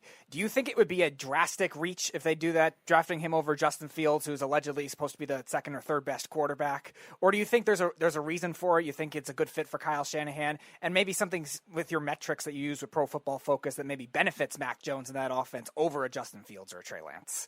Yeah, I mean, I think it has gotten to a point where drastic reach, or he's not even an upgrade over Jimmy Garoppolo, has been kind of a little bit overstated. I think Mac Jones is still a very good quarterback prospect. I mean, he's a guy that is top 15 on PFF's draft board for a reason. Is he better than Justin Fields? Not in my opinion. I think there's a conversation between Mac Jones and Trey Lance, whether, depends on what type of quarterback you want to work with. But I really don't think there is a conversation between Justin Fields and Mac Jones. I think Justin Fields is the better quarterback prospect that will be available to the San Francisco 49ers at 3. Now, I'm not going to talk my way into why Mac Jones makes more sense for Kyle Shanahan. The best quarterback that makes sense for Kyle Shanahan is the best prospect, and that, in my opinion, is Justin Fields. Justin Fields this past season and over the past 3 years is the most accurate quarterback according to Pro Football Focus's ball charting, but at every single level of the football field. 5 to 10 yards, 10-plus yards, 20-plus yards, the most accurate quarterback we've seen. Mac Jones is not better than him in that regard. Where you see the difference, Mac Jones operated an offense with really good timing, anticipatory thrower, not necessarily the big arm guy, but got the ball out of his hands quickly. While Justin Fields, the average route depth in that Ohio State offense is absurd. They run a lot of choice routes down the football field. You almost have to hold the ball a little bit longer in Ohio State's offense because it's such a downfield passing attack. But there are times where he holds it too long. There are times where you'd like to see him get rid of the football, hit his check down, and those things. It's very similar to some of the concerns we had with Deshaun Watson coming out of Clemson. A guy that even to this day has held the ball a little bit too long at times, can feel like he's a superhero, put on that cape when, hey, you need to just check the ball down. And the problem is that Justin Fields puts the superhero cape on because he can be. 4.4 speed, big athlete, like a smaller Cam Newton. I do think that we are overthinking Justin Fields. We are drastically overthinking Justin Fields. And the reason is, when the San Francisco 49ers made that trade up from 12 to 3, reports were initially that they made that trade up to go get Mac Jones. And now, rather than spending time on why that's not a good decision, we're trying to talk ourselves into why one of the smartest coaches in the NFL, smartest offensive minds in the NFL, Kyle Shanahan, wants Mac Jones, to a point where we're pushing Justin Fields down board with things like epilepsy and held back in 8th grade and doesn't know the game. Like it's absurd to me because we are, as a media, trying to figure out why the player we thought they would take at 3 isn't going to be the guy. And then you find yourselves making these things up, not making things up, but, overrating some of the cons in Justin Fields' game and then trying to talk your way into Mac Jones and why. An analogy someone made to me recently that I liked is that, Mac Jones is the guy that comes in with a really, really hot girlfriend. And everyone's like, wait, what's going on here? Something's got to be happening. How's this guy get this out of a girlfriend? So now we're looking at the positives in Mac Jones and now trying to highlight the negatives in Justin Fields. In regards to Zach Wilson, I mean, that's the talk, right? The Jets are probably going to take him at number 2. We all would be shocked if that didn't happen. What is it that you like about Zach Wilson, things that you don't like? Is it a matter of, his pocket presence is great. You see him off the ball as well. When you see him with his back foot, when you see his back foot throw during his pro day, everything like that. They're saying the Mormon version of Patrick Mahomes, which is it's an upper scale. But, what are your thoughts on Zach Wilson as a whole as a prospect? Yeah, I think the positives have been talked about a ton. He's got crazy arm talent, guy that can put it anywhere he wants. He's got that arm talent that teams covet now. You talk about the cliche, make all the throws. That's what teams want. Teams want Mahomes. Teams want Josh Allen. Teams want Jordan Love. Teams want Aaron Rodgers. These guys that can make all the throws. That's what people want, and I think that's what Zach Wilson brings to the table. Now, what doesn't get brought up enough is the concerns you have with previous year's film. Yes, he was battling injuries, but still did not see the level of Zach Wilson that we saw this past year. His offensive line was one of the highest graded in the country. Brady Christensen, the highest graded offensive tackle in all of college football this past year. He had all day to throw. Among all 5 of the top quarterbacks in this class, he had the lowest percentage of dropbacks where he was pressured. It's a lot easier to throw the football when you're not pressured. That's according to PFF grades. That's also according to common sense. So I do think that Zach Wilson, there's a lot of reasons to just temper expectations. It's not necessarily that there's a lot of concerns with him as a prospect. It's not necessarily that he's not worth a top 3 pick in this draft, but let's temper some expectations here. It shouldn't be minus 10,000 that Zach Wilson goes to the New York Jets at 2. I think Justin Fields should be in the conversation for the number 2 overall pick. Obviously, we know the San Francisco 49ers making the trade the same day as Zach Wilson's pro day in Provo, Utah. There was obviously a tip that the Jets were locking into just Zach Wilson. And for the same reasons we're talking ourselves into Mac Jones, we're talking about why the Jets are infatuated with Zach Wilson. You also have analysts like Chris Sims putting Zach Wilson ahead of Trevor Lawrence. People will see Zach Wilson as one of the better quarterback prospects in this class.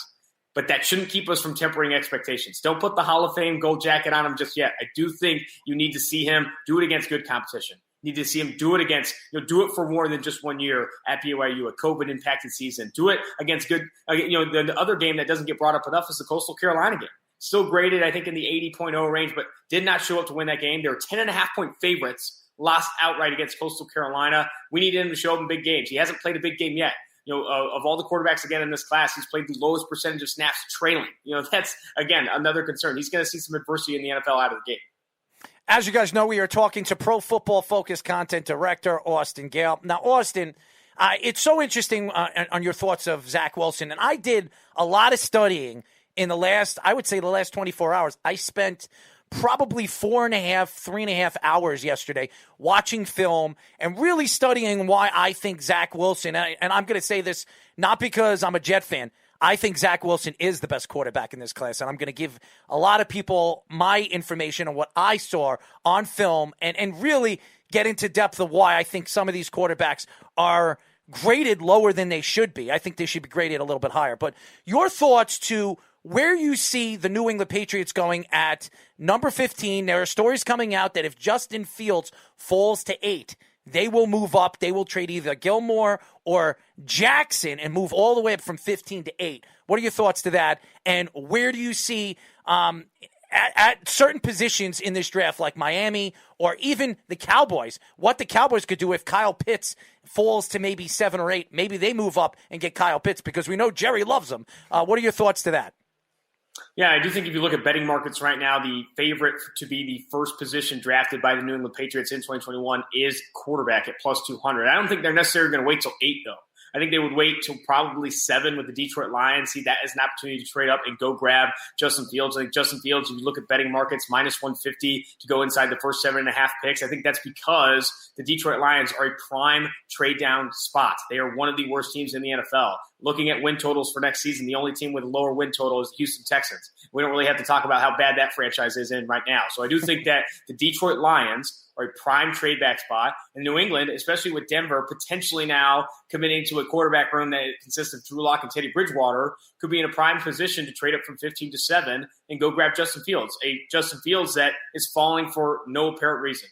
Maybe just based off interest in Kyle Shanahan and what he prefers at the quarterback position. New England would be very smart to go up and get Justin Fields, whether they're trading up to 7 or trading up to 8. The reason I have reservations about 8 is it just doesn't make a ton of sense, even with trading the second-round pick for Sam Darnold, for the Carolina Panthers to pass on Justin Fields if he falls to 8. If the Carolina Panthers were a Sam Darnold away from not needing help at quarterback, what are we talking about? I mean, this has been one of the lowest-graded quarterbacks in the NFL for the past 3 seasons. Do we expect him to make a Ryan Tannehill-like leap away from Adam Gase? Potentially, but why not have another option there at quarterback? Why not bring in Justin Fields if he falls to you at 8 and then have them compete between the two and start the best one?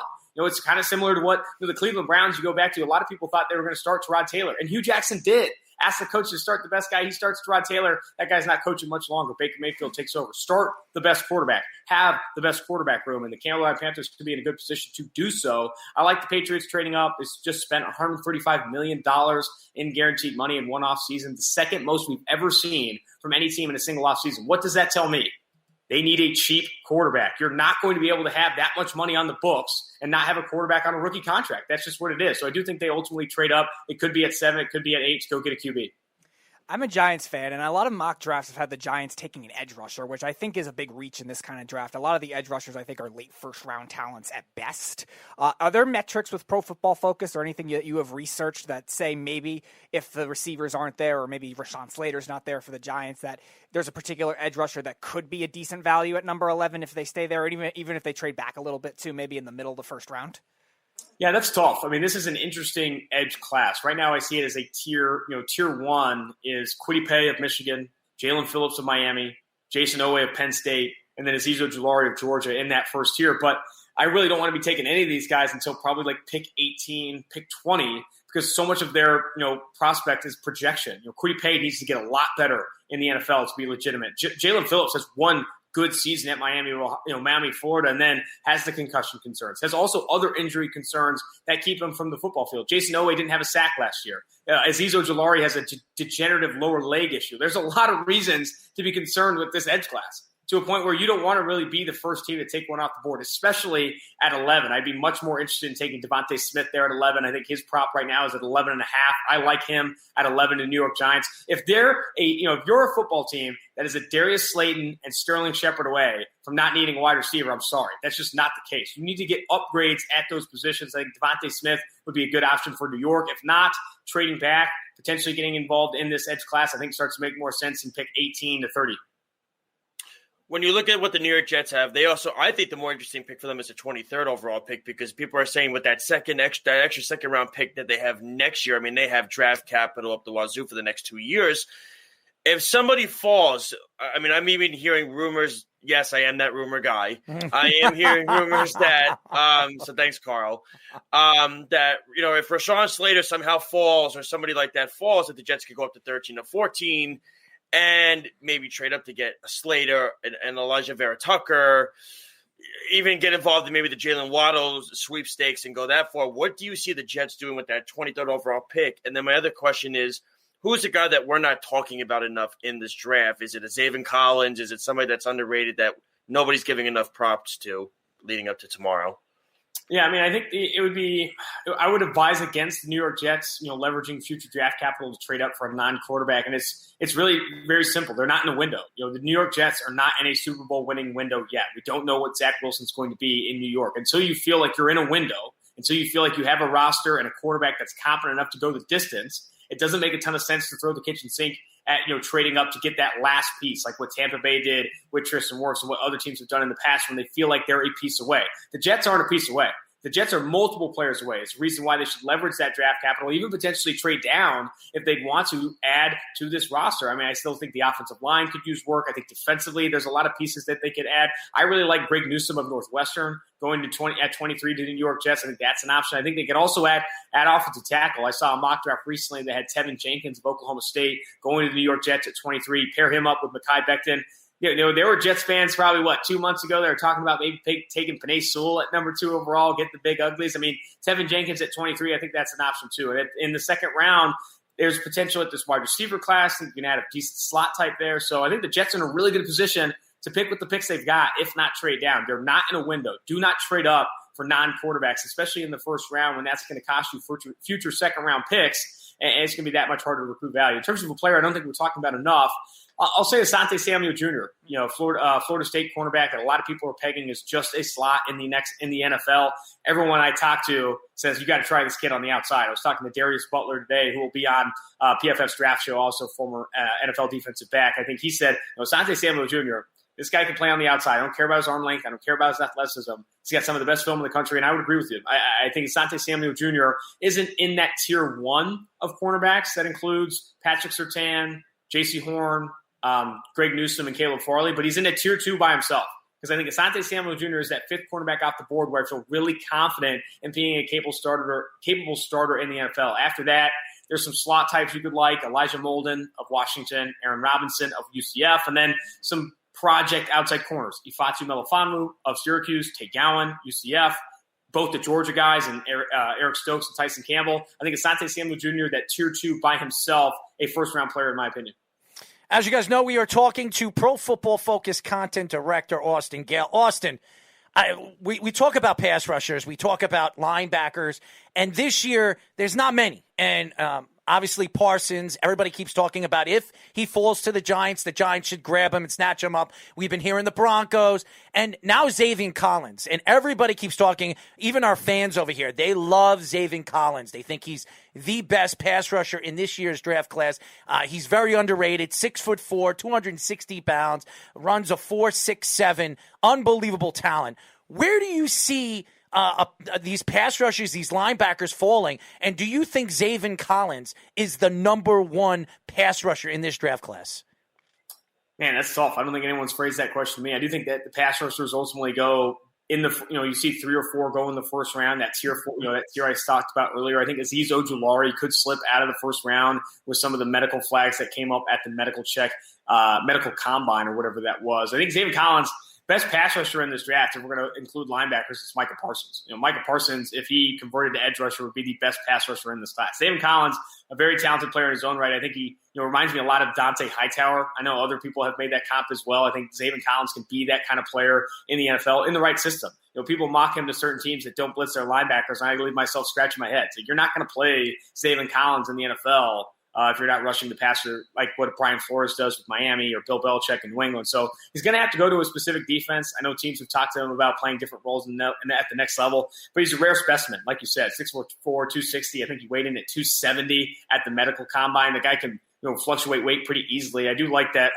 Zayvon Collins, probably a round 2 player for me. I think in the first round, when you factor in positional value and just how much linebackers impact the football field and how much they're paid at the market rate, I like him as more of a second round player. And I think, after Micah Parsons, who will fall due to character yellow flags, it's hard to speak to if they're red or not, but yellow flags for sure. Him and Jeremiah Owusu-Koramoah are likely to go in the first round. After that, I think teams see Nick Bolton of Missouri as a second-round player. Zayvon Collins could sneak in the back end of the first round. Jamin Davis is a crazy athlete coming out of Kentucky, but has not played a lot of football. He can sneak into the first round. It'll be interesting because I think linebacker is one of those positions that's starting to get devalued in the NFL, especially if you can't cover. I think the only linebacker you really feel good about covering, or linebackers you feel good about covering in this class are Jeremiah Owusu-Koramoah and then Micah Parsons. After that, you're projecting a lot of development with some of these other guys.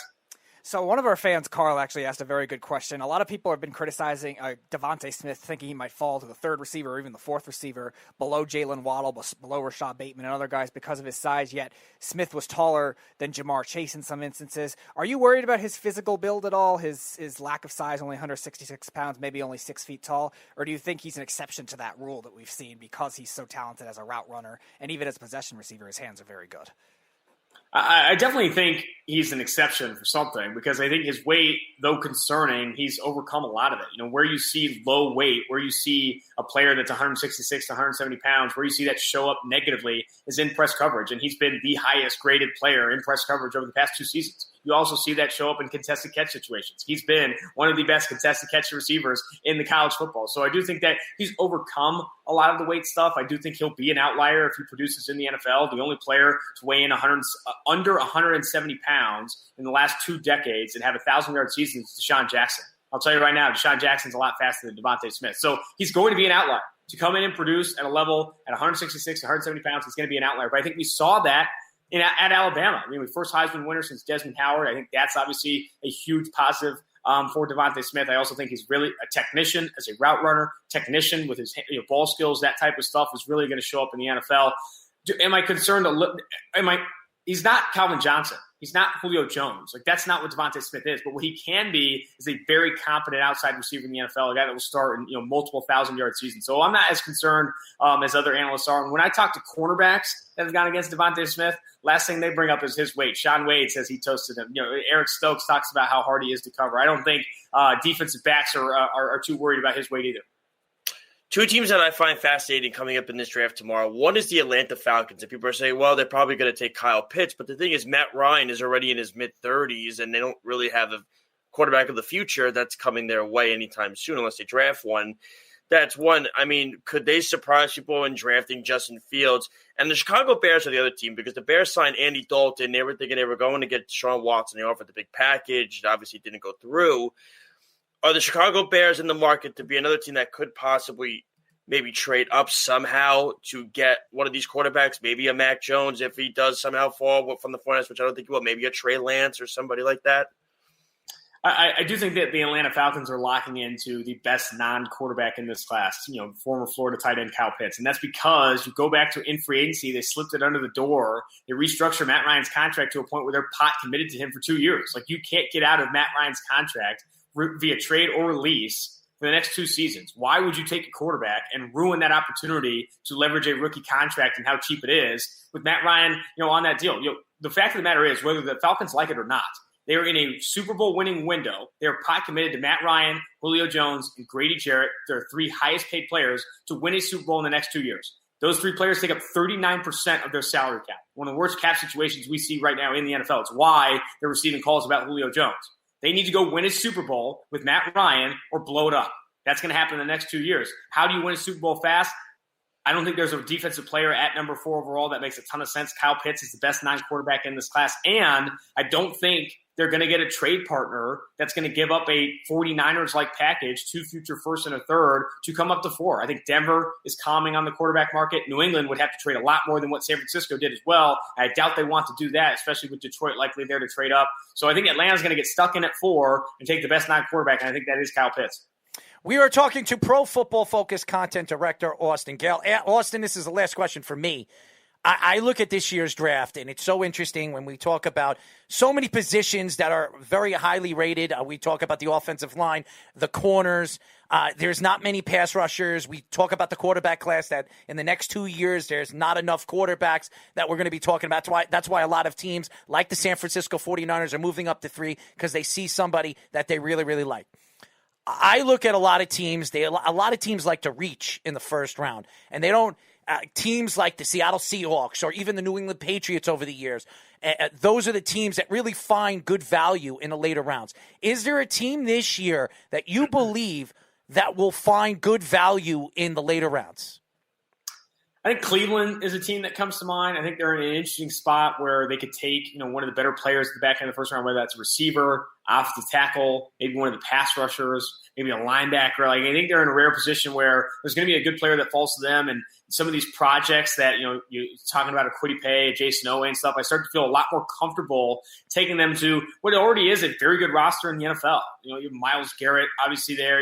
Baker Mayfield played well this past season. OBJ coming back. Offensive line is very good. They don't have obvious needs anywhere. They can get better at a lot of different positions, at any position they choose at the back end of the first round. So I think the other team too is New Orleans Saints. New Orleans Saints are another one that they can maybe take advantage of a falling Caleb Farley, Asante Samuel Jr., maybe get in on this linebacker group, this pass rusher group. So teams drafting at the back end of the first, I think there's a lot of value at 2 valuable positions, pass rusher and offensive tackle. If you're drafting at the back end of the first, you're probably going to want to come out of those picks with one of those positions. So I do think that Baltimore is also in a really good spot with the 2 first-round picks now. So all 3 of those teams could make some plays. All right, last question for me. One bold prediction for the first round of the NFL draft, and one trade that maybe sounds legitimate to you that you really hasn't been talked about that you could see in the first round. Bold prediction for the first round of the 2021 NFL draft. I do think that when I think about players that could slip into the back end of the first round, I think Jamin Davis could be a really big surprise for some people. Like Jamin Davis of Kentucky coming in at the back end of the first round as one of the linebackers taken is a bold prediction I have. I think another one is Terrace Marshall Jr. maybe falling out of the first. Apparently there's some medical stuff that came up at his combine check-in that could cause some concerns. I know he's one of the more talented receivers in this class, but teams are really going to avoid unknowns in the 2021 NFL draft. They don't like question marks. You want exclamation points and periods. Question marks will scare teams away. It's why some of the players that did opt out and so forth could be slipping further. And then what was the second question you had? I was going to say one trade that maybe not a lot of people are talking about that you could see happen that makes a lot of sense for both teams in the first round. I think a trade that I've seen recently that I like in that it's possible, not necessarily like for the teams doing it outside of Dallas here, but Arizona trying to get ahead of New York, potentially trading up with the Dallas Cowboys 210 to go get a wide receiver, whether that's Jalen Waddle or Devontae Smith, one of the big 3 coming down. Because here, let's call it what it is. Steve Keim, Cliff Kingsbury, Kyler Murray, the window's now. He's on a rookie contract still. You need to go win now. You just got DeAndre Hopkins. You got your pick along the offensive line. You have made decisions to get better. Zach Allen, Isaiah Simmons. You keep bringing these guys back. The window's now. Arizona and the decision makers there need to win pretty soon if they're going to keep their jobs in Arizona, in my opinion. So I think they could get aggressive, buy into this idea that they are in a window and need to show that they can be competitive in 2021. So that's a trade I do like. Dallas maybe comes down because, say J.C. Horn or Patrick Surtain's out the board. They don't like the other, and they come down a bit. A team that scares you the most going into this draft. I mean, one for me is the Green Bay Packers because I'm worried that they're not going to pick a wide receiver and Aaron Rodgers is going to start a mutiny in the organization. What's a team that you fear is going to make a big mistake in this draft? I mean, it's hard not to say San Francisco, obviously taking Mac Jones at number 3 overall, but I do think that you never can count out the Las Vegas Raiders. The Las Vegas Raiders have always locked into their guy. They're big on we like him more than anyone. We're going to take it. They liked Colton Miller, and they would have taken him at the spot they did before trading down. They ultimately do take Colton Miller. They like Josh Jacobs. They lock into him. Jonathan Abrams, another big reach. Damon Arnett, another big reach. You go Brandon Parker. They traded up to the first pick of the 3rd round to go get Brandon Parker. Guy can't even freaking start on that team. Cleveland Farrell. Cleveland Farrell is another one. I didn't bring up Cleveland Farrell. That's how bad it's been. I mean, I do think that the Raiders, specifically John Gruden, and I think by virtue of Mike Mayock, lock into their guys. It's very similar to Pittsburgh in some ways. Pittsburgh has a similar philosophy. It's how you end up with Terrell Edmonds in the first round, Artie Burns in the first round. It's why they're probably going to take Najee Harris in the first round. Like, they lock into their guys. We like our guys, and we're going to take them regardless of how maybe the rest of the league views these players. Well, before we let you go, Austin, why don't you tell the fans how they can find you on social media? Yeah, definitely follow me on Twitter, PFF_Austin Gayle. Make sure to check out PFF.com as well. We're going to be streaming live during the draft and all that stuff. A lot of fun stuff at PFF.com. Well, Austin, it is my birthday. My birthday will be beginning in about an hour and 20 minutes. So for my birthday, I see a Queen shirt right over there Josh is wearing, and you have Freddie Mercury's wonderful mustache. So you know what we're going to do? We're going to do something with a guest we haven't done on this show. Speedy, hit it. Oh, God. Come on. Austin, you know the track. Come on, you first. Here we go. Austin's never coming back on ever again. This is Come on. I want to hear it, Speedy. You know the words? I'll go it. Buddy, you're a boy, make a big noise, playing in the street, gonna be a big man someday. You got mud on your face. Let me see the right Ho, ho. the song. Ho. Wow, you used to wake up at 12 Ho. Buddy, you're a young man, hard man, shouting in the street, my gonna God. take on the world Austin, someday. I'm You got sorry. mud on your face, you big disgrace, waving your banner all over the place. Sing, we will rock You beat Speedy in the head. All right, Speedy, shut it off. Well, Austin, I'm sorry, but we had to do it because it is my birthday, and we have to have some fun with some of our guests. And you look like a great guy, man. We would love to get you back on the show. You gave us so much good content. Thank you for joining us. Absolutely. Thanks for having me, and happy birthday. Thank you so much. Thank you, Austin. Appreciate it, man. Pro Football Focus content director Austin Gayle, wonderful guy. You just scared the bejeebers out of him. No, I did not. He had a lot of fun. The moment Speedy, buddy, you're a boy. It wasn't even the right words. I didn't even know where we were in the song, but somebody had to sing it, so I just might as well step up because somebody else didn't want to sing. I didn't have to, Speedy. You covered it. You with your, Well, I will say this. I thought he really thought it was funny, and he did. He has a good sense of humor. Listen, man, you have to have fun, and the guests have to know that we are not any normal radio show. No, we're not. You know, so I'm not going to sit there and be something that I'm not. I'm going to be straightforward. I'm going to be myself, and that's who I am, and that's why we have the fans that we have, and that's why I am who I am. I don't care what anybody thinks. But anyways, we're not going to go to a break. Before we do our, I guess we'll call it our mock draft, the worldwide loudmouths mock draft. Yesterday, and I will say this, I've been a huge backup fan for Justin Fields. Mm-hmm. Here we go. So I really watched it. Last night I couldn't sleep. So at 11 o'clock at night, I wanted to really study these quarterbacks. So what I did was I went to each quarterback in this draft class in the top 8. Well, really top 7, if I'm not mistaken. It was top 8, actually. And I watched 3. You know, they have the highlights on YouTube. You can watch a whole game's highlights of what the quarterback does and every single throw. Well, I watched 2 games for some of the quarterbacks and 3 games for the big quarterbacks. And I came to my thoughts to this quarterback class. And you guys ready for this? We talked on the phone earlier today, and you've gotten me very excited about this. Now, I'm curious where you go with this whole list. Now, I listened to Zach Brazilla. I listened to Austin Gayle. I also listened to Ian Eagle. And it's so interesting when you listen to these guys. I think Austin Gayle was very, very much a good, he gave us some good presentation of what Zach Wilson was against Coastal Carolina. I watched that game, by the way. He forgot to say that Zach Wilson almost came back in the game. At the end of the game, he threw that 20-yard pass, which practically put them on the 3-yard line when the game ended. So he made one of the most outstanding throws in that game that you'll probably not see all season. You saw it maybe 3 or 4 times in all of the season of the college regular season. So he made an unbelievable throw in that game that almost got him back into the game and win the game. So I watched enough of Zach Wilson, and what I really saw with Zach Wilson was the guy can make every single throw, planting his feet, moving inside of the pocket, outside of the pocket. He can throw.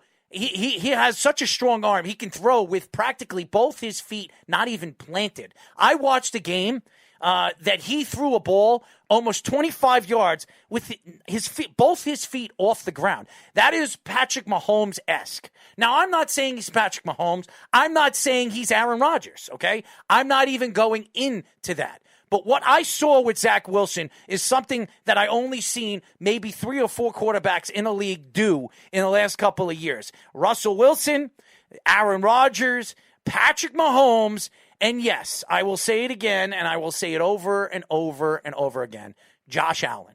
4 quarterbacks that have done this and been very aggressive and very good at what they're doing. And the best thing about him, he keeps the ball low. He's got big hands. He's 6'2". He needs to put a little bit of weight on him.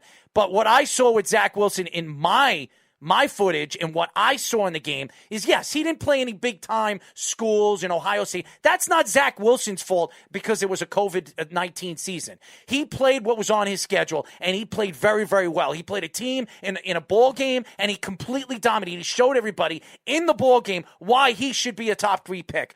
At number 1, I'm going with Zach Wilson. I think Zach Wilson is my predominant number 1 draft pick at the quarterback position. Not because he's going to the Jets, not any of that, because I have been taking shots at Zach Wilson all season. I didn't think he was as good as everybody thought he was. But let's be honest. I watched enough footage this year, and now I've watched enough footage last night to tell you that I'm telling you right now that this guy is going to be the best quarterback in this class. Hands down, there is no number, there's no 1A and 1B. This guy is 1A, and there is no 1B, okay?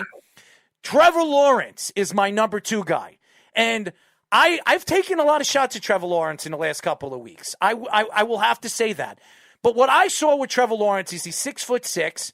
He is 230 pounds. He can move very, very fast for a guy his size. A lot faster than his 40 was in his pro day. And the guy can make every single throw. There is no question that this kid is absolutely worthy of the number 1 pick. There's no question that he is. I don't care what Chris Sims says. I don't care what anybody says about this kid. What I saw in a lot of the clips and a lot of highlights that I watch is this guy can make every single throw. The problem with him, and I think is going to be a problem in early in his career, is his process of elimination. He played in not an NFL offense. He played in the Clemson offense where there was a lot of screen passes. He used a lot of Travis Etienne, one of the best running backs in the country, if not the best running back in the country. So, again, I'm not going to say that he isn't as good as any of these quarterbacks in this class. What I worry about him is he needs to learn a pro offense, and he's going to Urban Meyer, who plays a college-esque offense.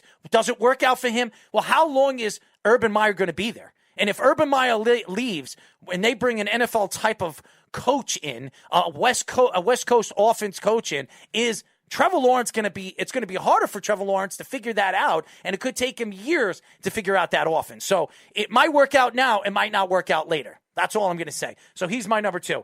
Number 3, and you're going to think I'm crazy. Everybody's going to think I'm crazy. Mac Jones goes number 3. Wow. And I'm going to tell you why I think Mac Jones is the number 3 quarterback in this class.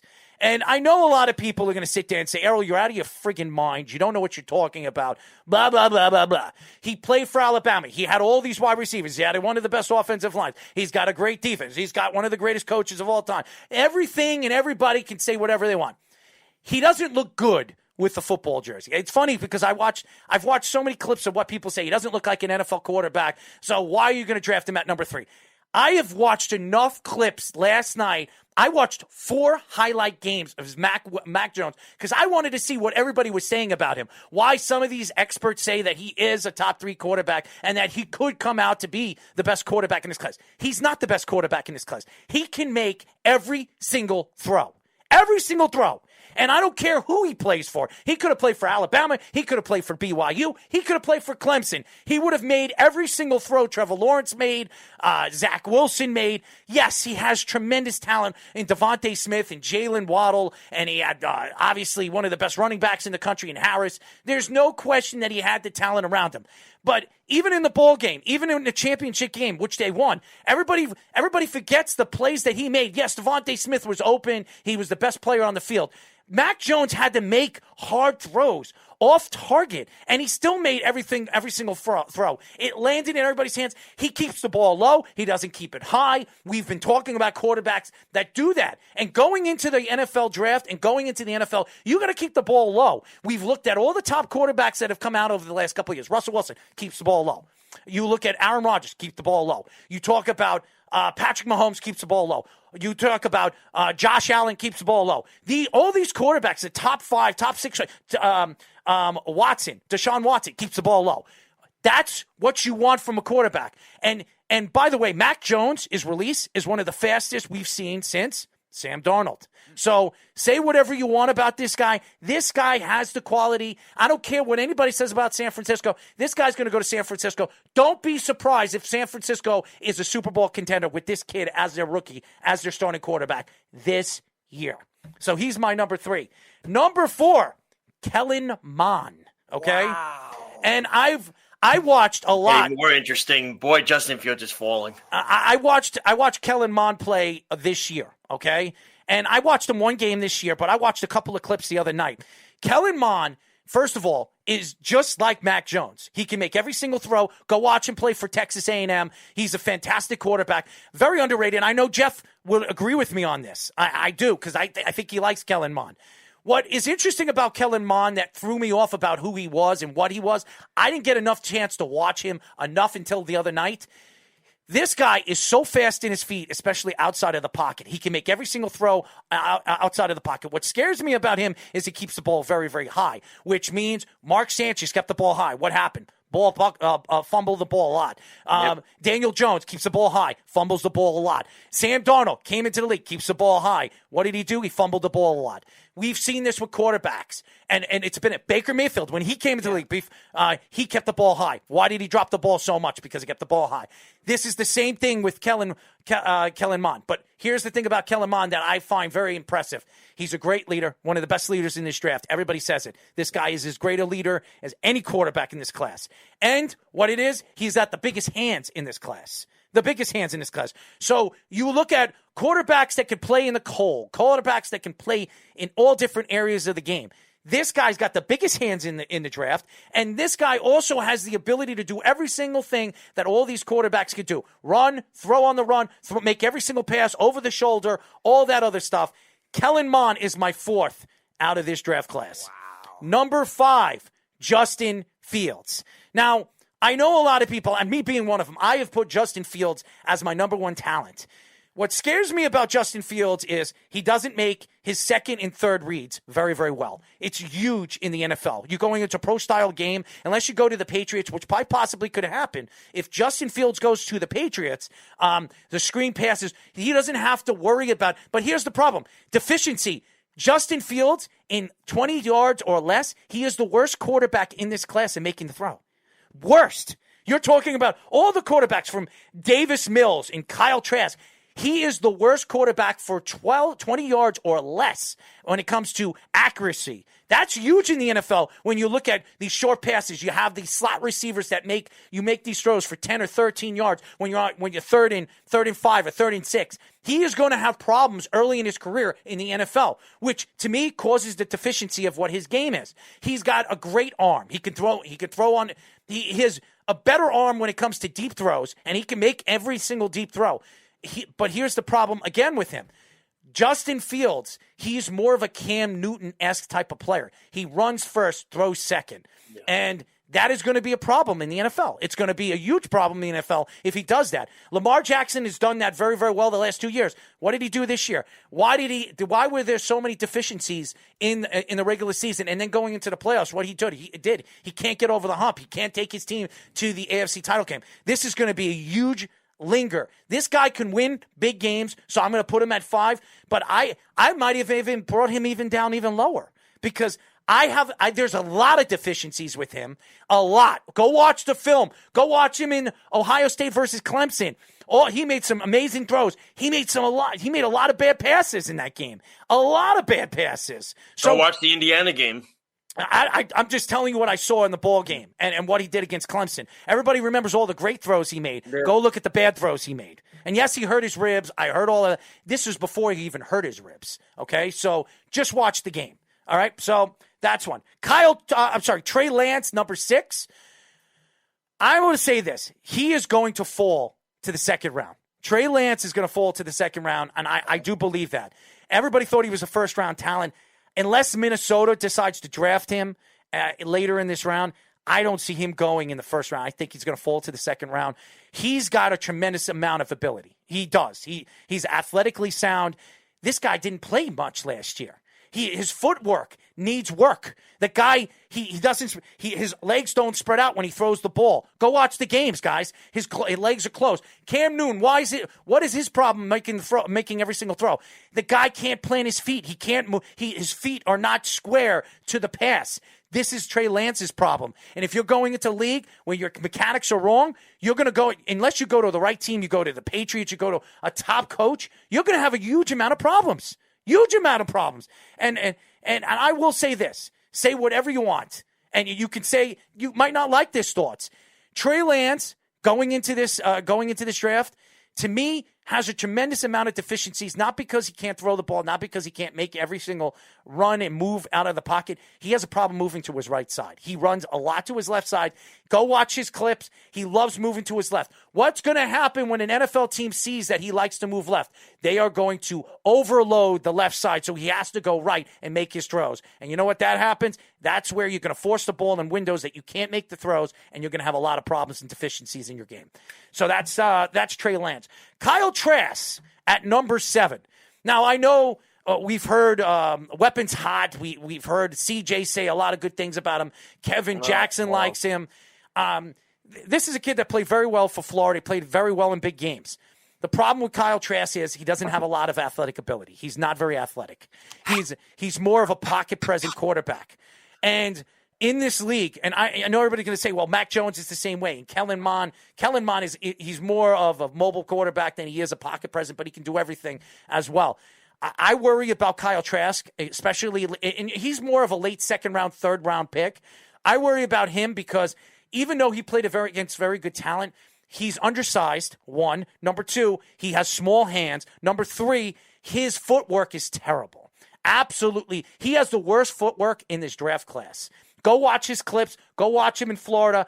Look who he's throwing to. Kyle Pitts. He's the best tight end in the nation. And go watch Trask when he played against good corners. Go watch him when he played against Horn. Go watch him when he played against some of the top corners in the country. He didn't play well. And that's a huge problem when you're going to the NFL and you're playing the best players in the world. So Kyle Trask at number 7. And at number 8, Davis Mills. Now, I watched 2 games with Davis Mills. Stanford kid who a lot of people like. Some people think he's a 4th, 5th round talent. I don't know much of what he is as a quarterback. The clips that I watch is he's deficient. He's got a lot of size. His footwork needs work. He has a good arm. He's got a strong arm. He has a problem throwing 20-yard over the shoulder passes. He's had a lot of problems this year in certain games against very good talent. So a Stanford kid, Davis Mills, is my number 8 pick. So those are my top 8 picks. What did you guys think of my thoughts? You just did a complete 360 on Justin Fields. That was a big shock.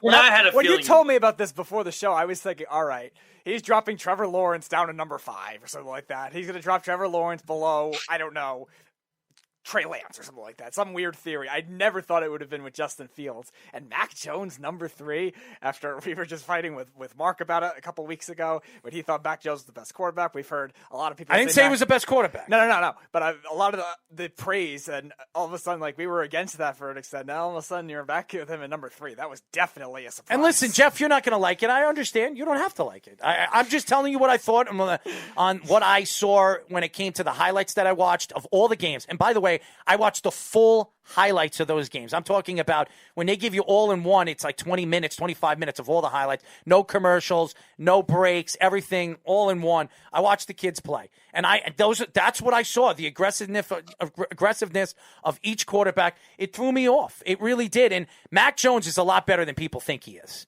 He's a lot better than people think he is. So Jeff could say he thinks he's trash. That's fine. That's his opinion. He goes to the right team. He goes to San Francisco in the right offense. I'm telling you, he can make every single throw, and he's not a mobile quarterback. There's no question. His mechanics are as good as any quarterback in this class. He's the most accurate quarterback in this class, even better than Zach Wilson. Go look at the numbers. He's the most accurate quarterback in this class. I don't care if he was throwing to Jalen Waddle. I don't care if he was throwing to Devontae Smith. I don't care if he's throwing to Speedy Petey. If he can make every single throw, and the objective is to make every single throw, he can play in this league. The kid is going to be a lot better than people think he's going to be. Yes, he played for Alabama. Yes, he doesn't look good in a football uniform. I don't give a crap. When Kirk Cousins was drafted, did I think that Kirk Cousins was going to be a top quarterback in his league? No. Nobody would have thought that. He came from Michigan State, not a known quarterback school. Okay, so teammates with Le'Veon Bell. Yeah, so again, my thoughts to that is that I thought that when I look at all these quarterbacks and Zach Wilson, I'm sorry. And I'm not saying this because I'm a Jet fan. I'm telling you what I saw on film. On film. And my friend Eric called me up. He said he was yelling at me yesterday, screaming at me and telling me, you don't know what the hell you're talking about. Because he was telling me Zach Wilson is by far the best quarterback. Last night, I got so angry at him, I watched footage. I watched highlights. And I've come to the thought that Zach Wilson is the best quarterback in this class, and it's not even close. It's not even close. And I'll tell you this right now, 2-3 years down the road, all you guys telling me that I'm crazy for what I say, mark my words, Zach Wilson's the best quarterback in this class. Trevor Lawrence is the second best quarterback in this class, and Mac Jones is going to win a Super Bowl before all of these quarterbacks. So remember I said that. And that's no bullshit, excuse my language, but that's the truth. And that's facts. Well, does winning a Super Bowl mean you're automatically the second or third best quarterback in the class, though? If he makes every single throw and he gets his team to the Super Bowl, even if he's not the main source, yes. You get your team all the way to the Super Bowl and you help them win, yes. You deserve every credit whatsoever. All that. I'm not talking about all the other quarterbacks over the years, the Rex Grossmans that get their teams. Oh yeah, he's not Rex Grossman. Okay, he's not.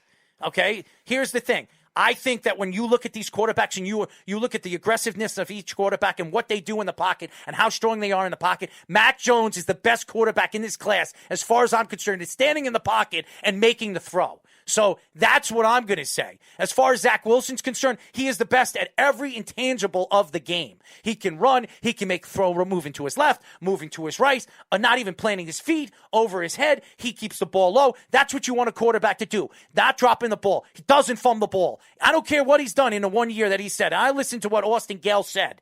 I don't care. Okay? What I saw with this kid is the guy keeps the ball low, he sees the field better, and he doesn't look at his first objective. He looks at his second and third, and he makes his throws when he needs to. That's who you want.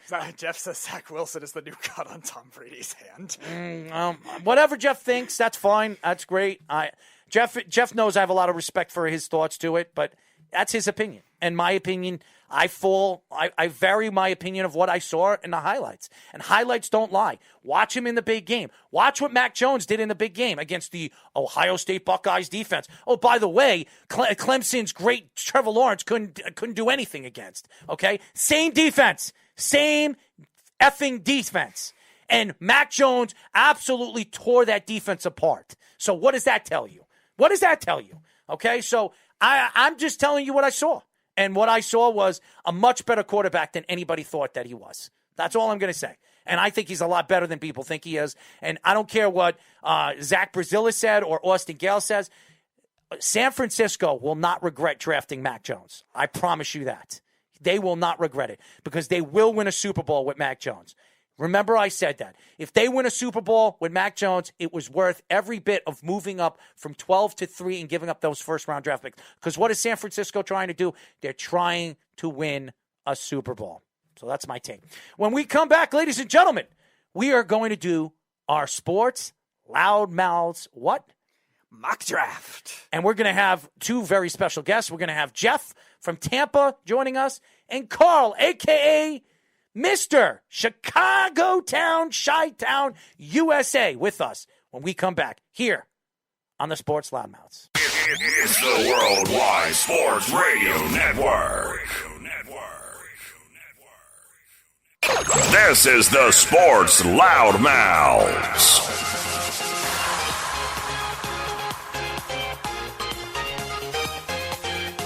We are back, ladies and gentlemen. This is the Sports Loudmouths. I'm your host, Errol Marks. My co-host, Joshua Silverberg, and Mr. Tidy Whitey Man himself, Speedy Petey. You can call us at 631-965-4990. Remember, you can go to our website at www.worldwidesportsradio.com. Download our app on iOS, WWSRN, or Android, Worldwide Sports Radio Network. Well, this has been a great show. We had Ian Eagle, our interview with Ian Eagle. We were just talking to Zach Braziller, the New York Post college football reporter. And then awesome interview from Austin Gayle. Jeff, what's going on, man? Definitely not a fan, but how are you? Why is it not a fan? Why are you not a fan of me right now? I mean, that list is just. Well, that's your. Let's just move on because it's just going to take too long. Oh, listen, it's your opinion, and we could talk about it off air if you think it's a little crazy. That's fine. I have no problem for you stating your opinions towards it. But we're waiting for Chi-Town to get his mic on. Go to the audio. He's from Chicago, so his microphone is as trash as him and his football team. And his basketball team, and his hockey team, and their pizza, which isn't even pizza. He's laughing too. It's soft casserole. That's what it is. It's not pizza. It's a casserole. Why do they even try to call it pizza? I think we have him. And now we have a very good friend and a fan of mine since I started the Worldwide Sports, really Sports on the Go on radio, and actually two of them, Jeff from Tampa and Chi-Town himself, Mr. Carl Falk. What's going on, Carl? Can we get him? All right, you got me now? We hear you. What's going on? What's going on, Carl? Hey, man, don't knock the deep dish, man. You eat 2 pieces, you're full for a week. That pizza is why all of you die of heart attacks at 43. All right, so you're saying I got a few years left. Hey, Errol, I'm just going to say you're definitely right, man. I've been a fan since day one. I still got you on my contact as Errol Sports on the Go 1, man. Thank you, man, and I'm happy that you're joining us. I've always wanted to get you on this show, and the fact that you're a busy guy and you sit and you watch our show and you're a big sports fan, I really respect you, and I thank you for tuning in and listening to our shows every single week on Wednesdays and Thursdays and all the other shows over the years with me and Mikey C. Mikey, who was missing in action or maybe has his fingers so far up his ass he doesn't know where the hell he is. So there you go. I mean, it's Chicago. What else does he have to do? It's Chicago. It's a trash town. There's nothing to do. Well, he's in Florida, actually. He's from Chicago. So he lives in Florida now. He lives by you, buddy. Get out. Yeah. I live south of you, man. I live down in Southwest Florida. So there you go. Where? South Florida.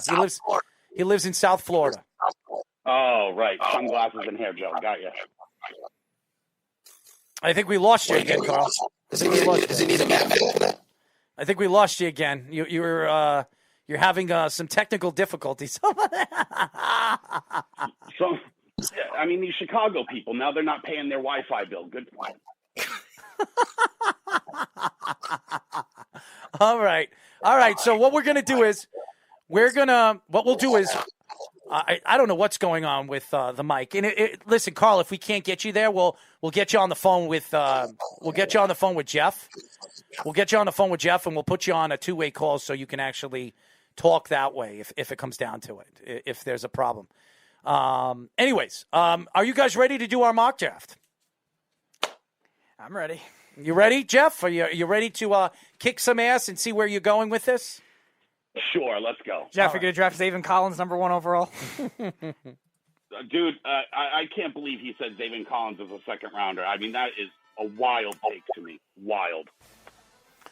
Well. I mean, the guy was the Nagurski Award winner. I mean, let's throw him in the 5th round. All right, Speedy, you ready for round number 1? First pick of the draft. All right. First pick of the draft, I'll just take the obvious one. With the first pick, the Jacksonville Jaguars take Trevor Lawrence. I still think he's the best quarterback. I have Fields not far behind, but I'm still going to take Lawrence for them. I still don't trust Urban Meyer, but Lawrence is the pick. I got Trevor Lawrence, too, at number 1. Jacksonville, you know why Urban Meyer took that job. He wants Trevor Lawrence. He wants to try to win with Trevor Lawrence and try to develop put his stamp to an NFL team. We've seen him do it for Florida. We've seen him do it for Utah, and then obviously with Ohio State winning national championships everywhere he went. So I'm going to go with Trevor Lawrence at number 1. Go for it, Jeff. You can go. Go ahead, Jeff. Can we just start the draft at 3? We know Lawrence and Zach Wilson are 1 and 2, right? Do we just go right to 3? Just go. Just go. Jeff wants to.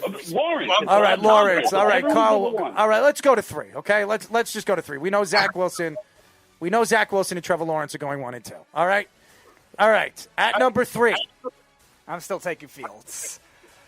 I know all you Mac Jones hype train that we're getting on here, but I'm still taking Fields. He's not far behind Lawrence to me. I think he does a lot of good things very well, and I think his mobility, the motion, and not that Kyle Shanahan offense will definitely make a difference. So I'm still going Fields number 3.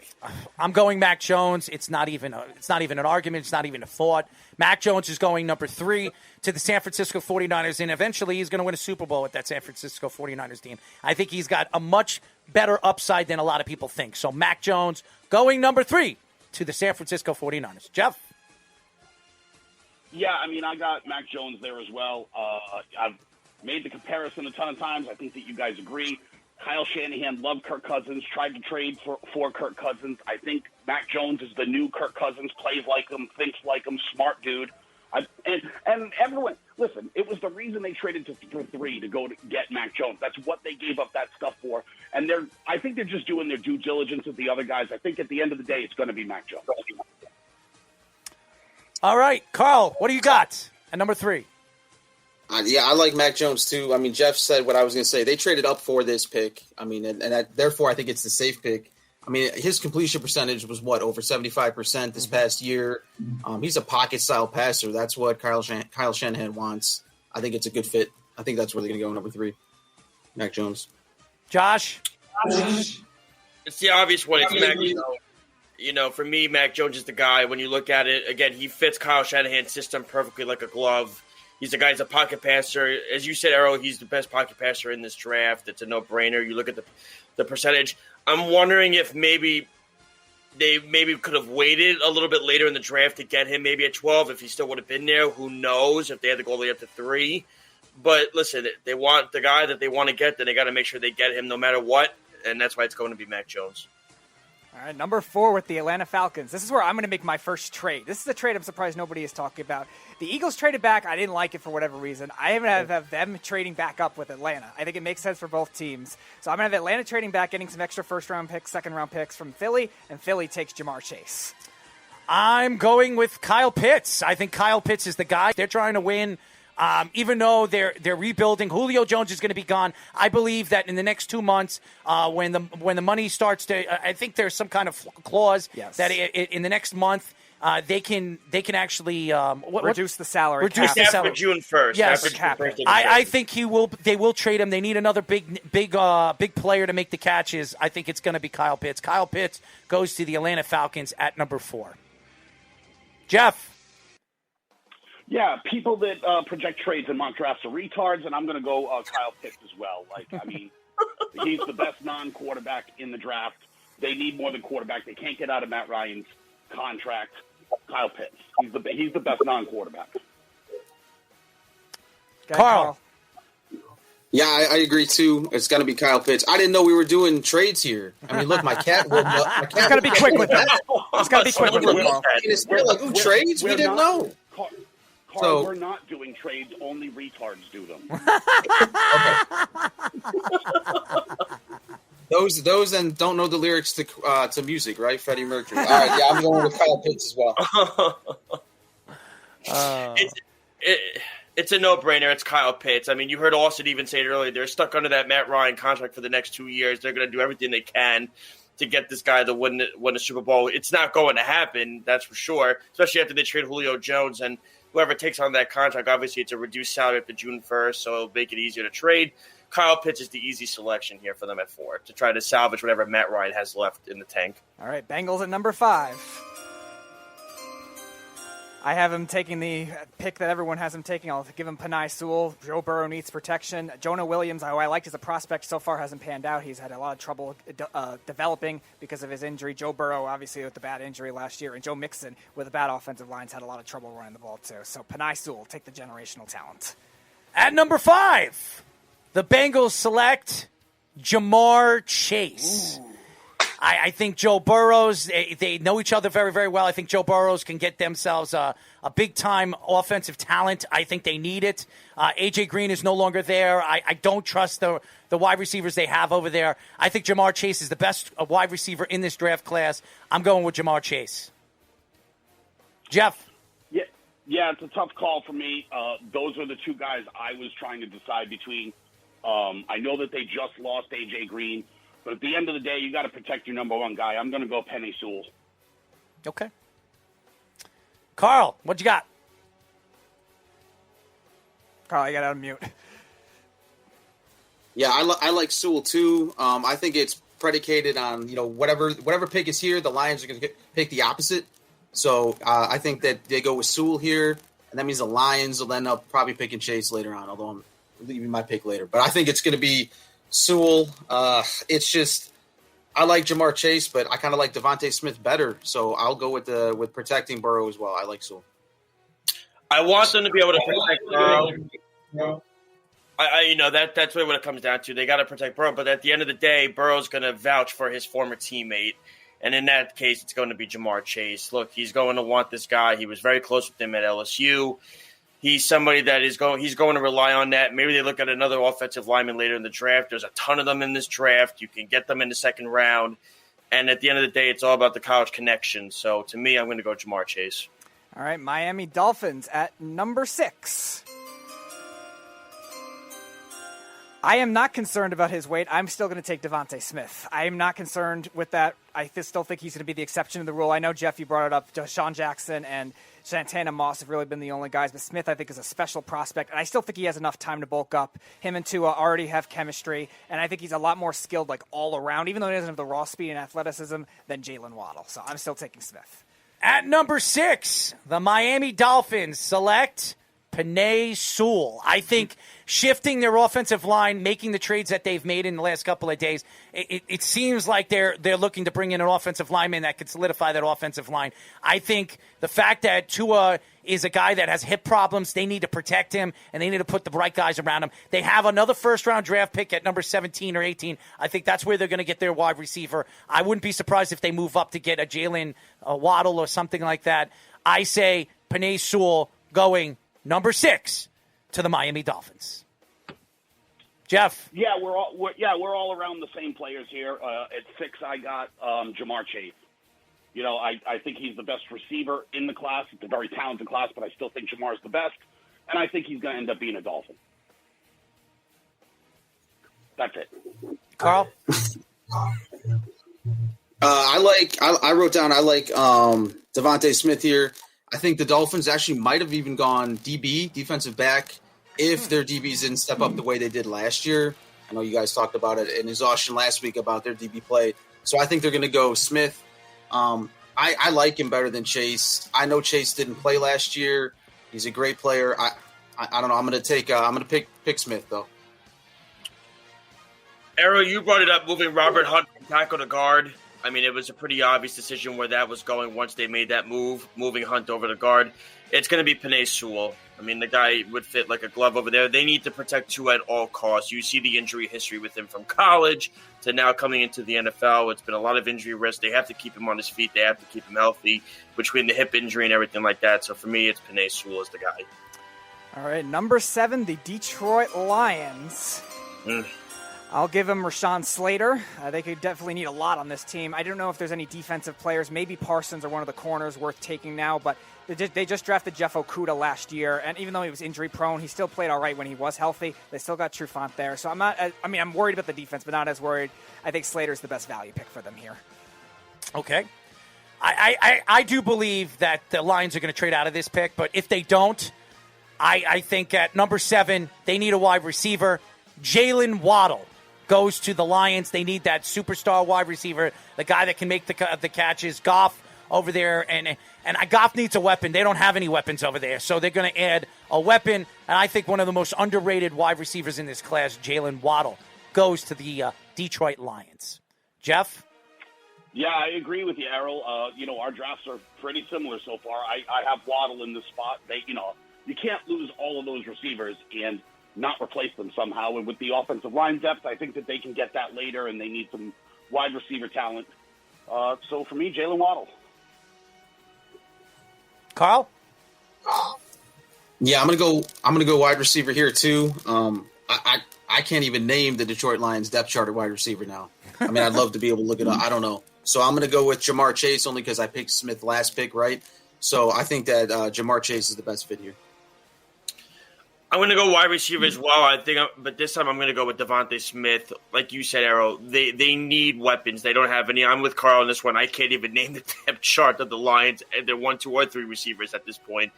I mean, it's just so bad right now. And Jared Goff needs all the help he can get on that offense. It's a disaster right now in Detroit. Yeah, I was thinking Micah Parsons at first with with the Dan Quinn connection being defense and everything, but I don't think Parsons bites off enough kneecaps, so I'm going to go with Devontae Smith. All right, number 8 with the Carolina Panthers. So Errol brought it up earlier with the trade that possibly could happen with Stephon Gilmore maybe going to the Patriots or J.C. Jackson going to the Patriots in exchange for that pick. But I think now with Fields off the board on my board, I'm not going to do that. I'm gonna give them Kyle Pitts. I could have went bold and went J.C. Horn because they could use a corner too, but I think Pitts is just too good of a value to pass up here. They could help their offensive line. He's a nice blocker. I know he has the concussion issues, but I think he won't have as much wear and tear in this offense overall. So I'm gonna give him Pitts. All right. I don't care who's picking at this pick. If it's Carolina or even if it's the Patriots, Justin Fields will go in this pick. I think he's the number 8 pick. If he goes to Carolina, he'll be playing against Sam Darnold for playing time. If the Patriots move up, it's Justin Fields. Justin Fields goes to either Carolina or New England at number 8. Yeah, I talked to you early in the week, Errol, about the Patriots and that whole pick. A little tidbit of information I will share with you. I haven't been wrong much with the Patriots, have I, Errol? No, you haven't. Yeah, the Patriots will be making a day 2 trade with the Niners to get Jimmy Garoppolo. Wow. Mm-hmm. Wow. Promise you. There you go. I've heard that rumor too by Jeff because they said that they're trying to restructure that contract as well. That they're trying to make it work. All right, that's exactly what they're doing. All right, so if that happens, I'm going to go with Horn at number 8. So right, no switcheroo. I'll put Horn over there. Horn's the best corner in this draft. I think they need the best corner. They have so many deficiencies at there. Because the Patriots didn't move to 8, and now the Panthers don't need Fields anymore. So now you're changing your. No, pick. I think stand by your draft. Well, what you said. Anyways, at 8, I got Patrick Surtain there. Okay, Patrick Surtain for Jeff. Mm-hmm. All right, Carl, who do you got? I like J.C. Horn. I wrote this down earlier in the week. You talked about watching his game film. I like his or other quarterbacks' game film. I like J.C. Horn's game film. I had him down as my number 1 DB or Caleb Farley. And I love what Virginia Tech does with their DBs. I'm a Kyle Fuller. I'm a Chi-Town guy, obviously, and he left. But I'm going to go with so it's hard to pick, but I'm going with J.C. Horn. I like this film. Ivan film. I don't have a lot of time for it, but I'll go with him. I agree with Carl on this one. I'm going to go with J.C. Horn on this one. His film, to me, and I've said it, we've talked off the air, on the air as well. I think J.C. Horn's the best DB in this draft. I think he's the best man-on-man coverage guy. He's a guy that he fights for every possession on every ball. He's a ball hog, pretty much. So for me, it's J.C. Horn. All right, the Denver Broncos at number 9. Mm-hmm. So, Carl, speaking of Kyle Fuller, I am going to get a guy to go along with him in this draft. I'll take J.C. Horn for Denver. I think Denver needs a lot on defense. I might have taken Slater for them if I didn't pick him just for Detroit, but I think Horn is a great fit for Denver to go alongside with Kyle Fuller. He doesn't have to develop as a number 1 corner right away. Great pick for them. I'll go Horn. At number 9, the Denver Broncos draft Micah Parsons from Penn State. The best linebacker. I think everybody says he's the best linebacker. You know what they like, Von Miller-esque. I think he goes to the Broncos. Their coach is a defensive-minded guy. He fits the scheme. Give me Parsons. Yeah, I agree, Errol. I think it's going to be Parsons. I would have taken a quarterback here, but they just made a move for Teddy Bridgewater, so I think Parsons is the next guy up. Carl, who do you got?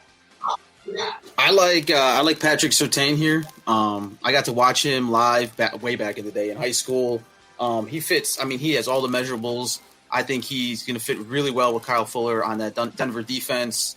They're such a defensive-minded team now with their head coach. I think it's like the Bears from 2018. What they're going. So I'm going to go with Patrick Surtain.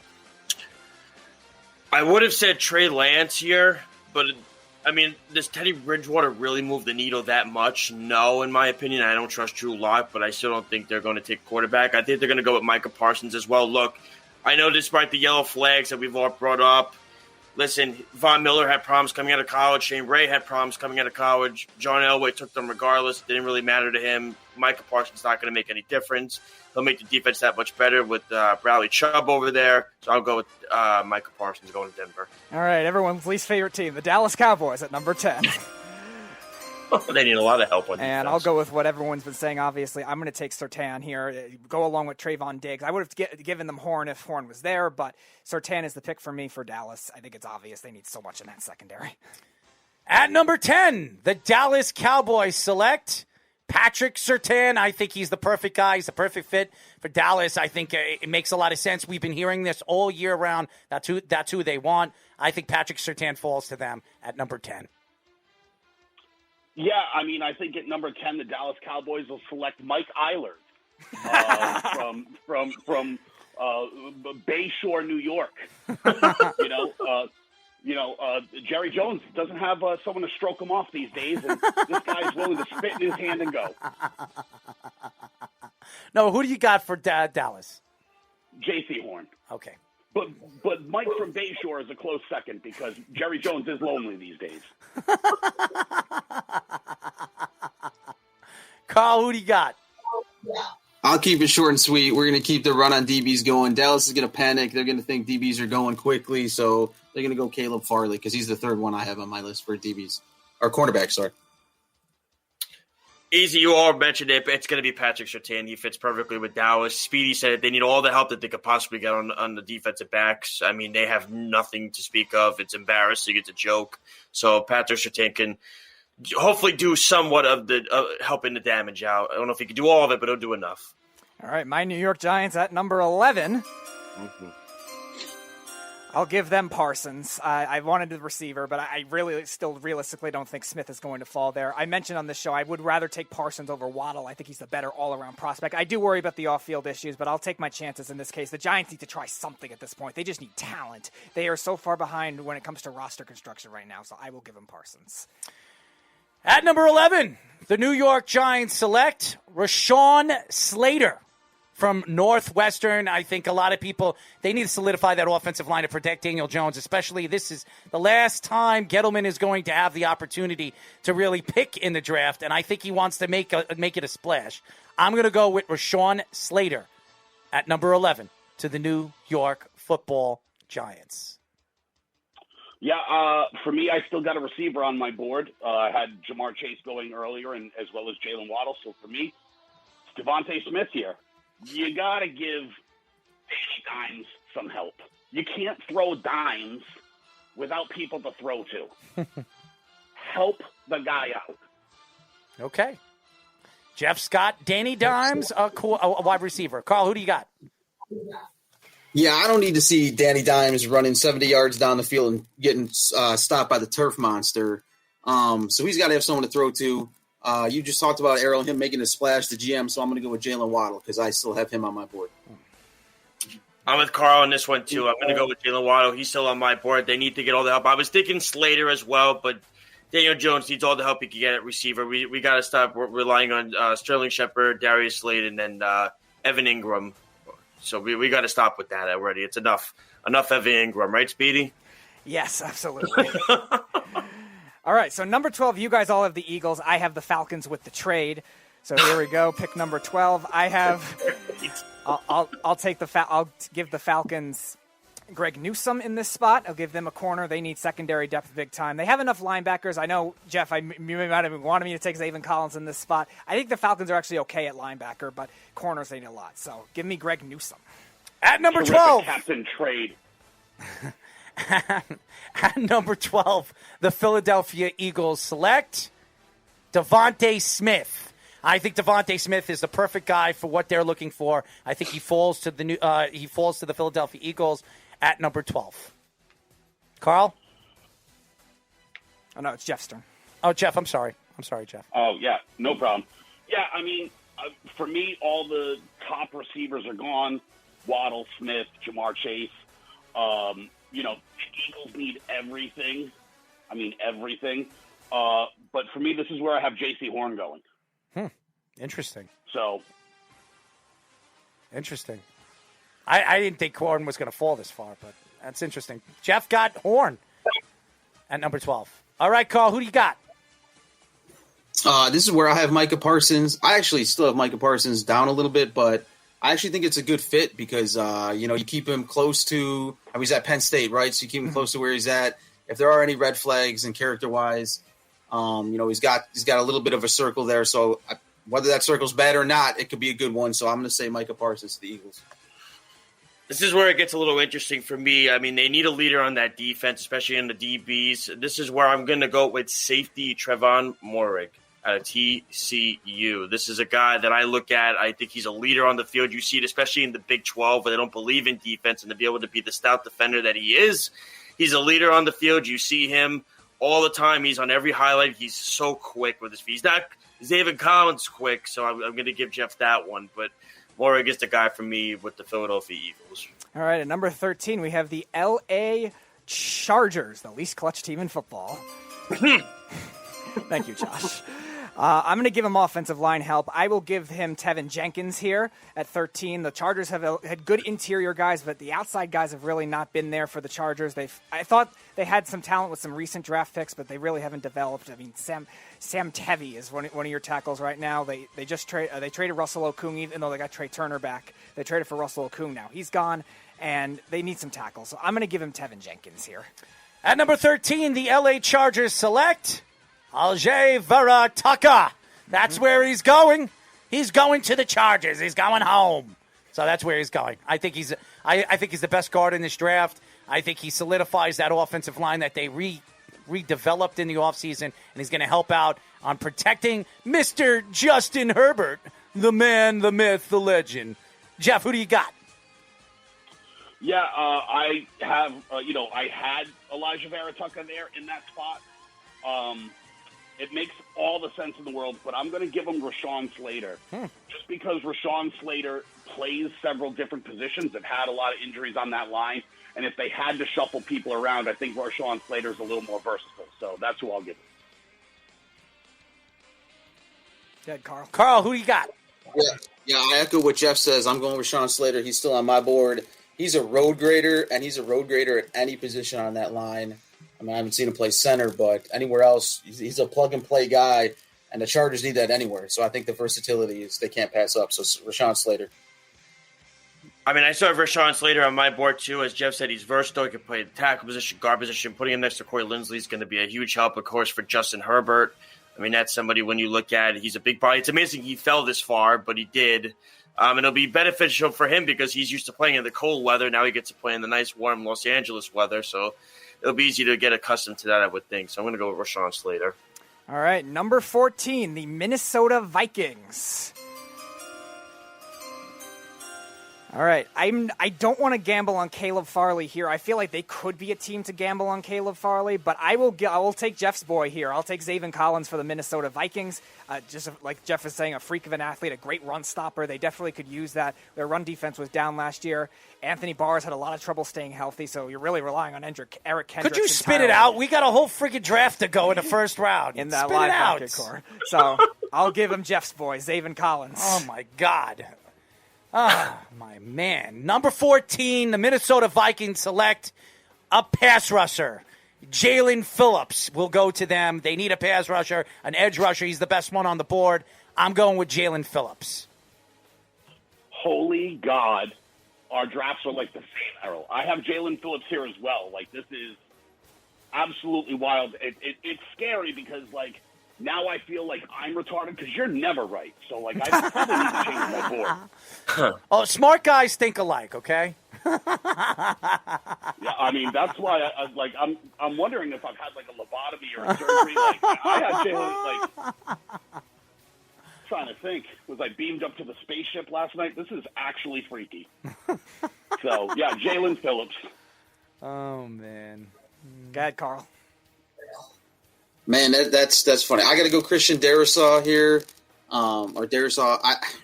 So the Vikings, I mean, they're okay on the O-line, but I think that this just solidifies where they need to be going forward. So I'm going to go with Darrisaw. I think he's.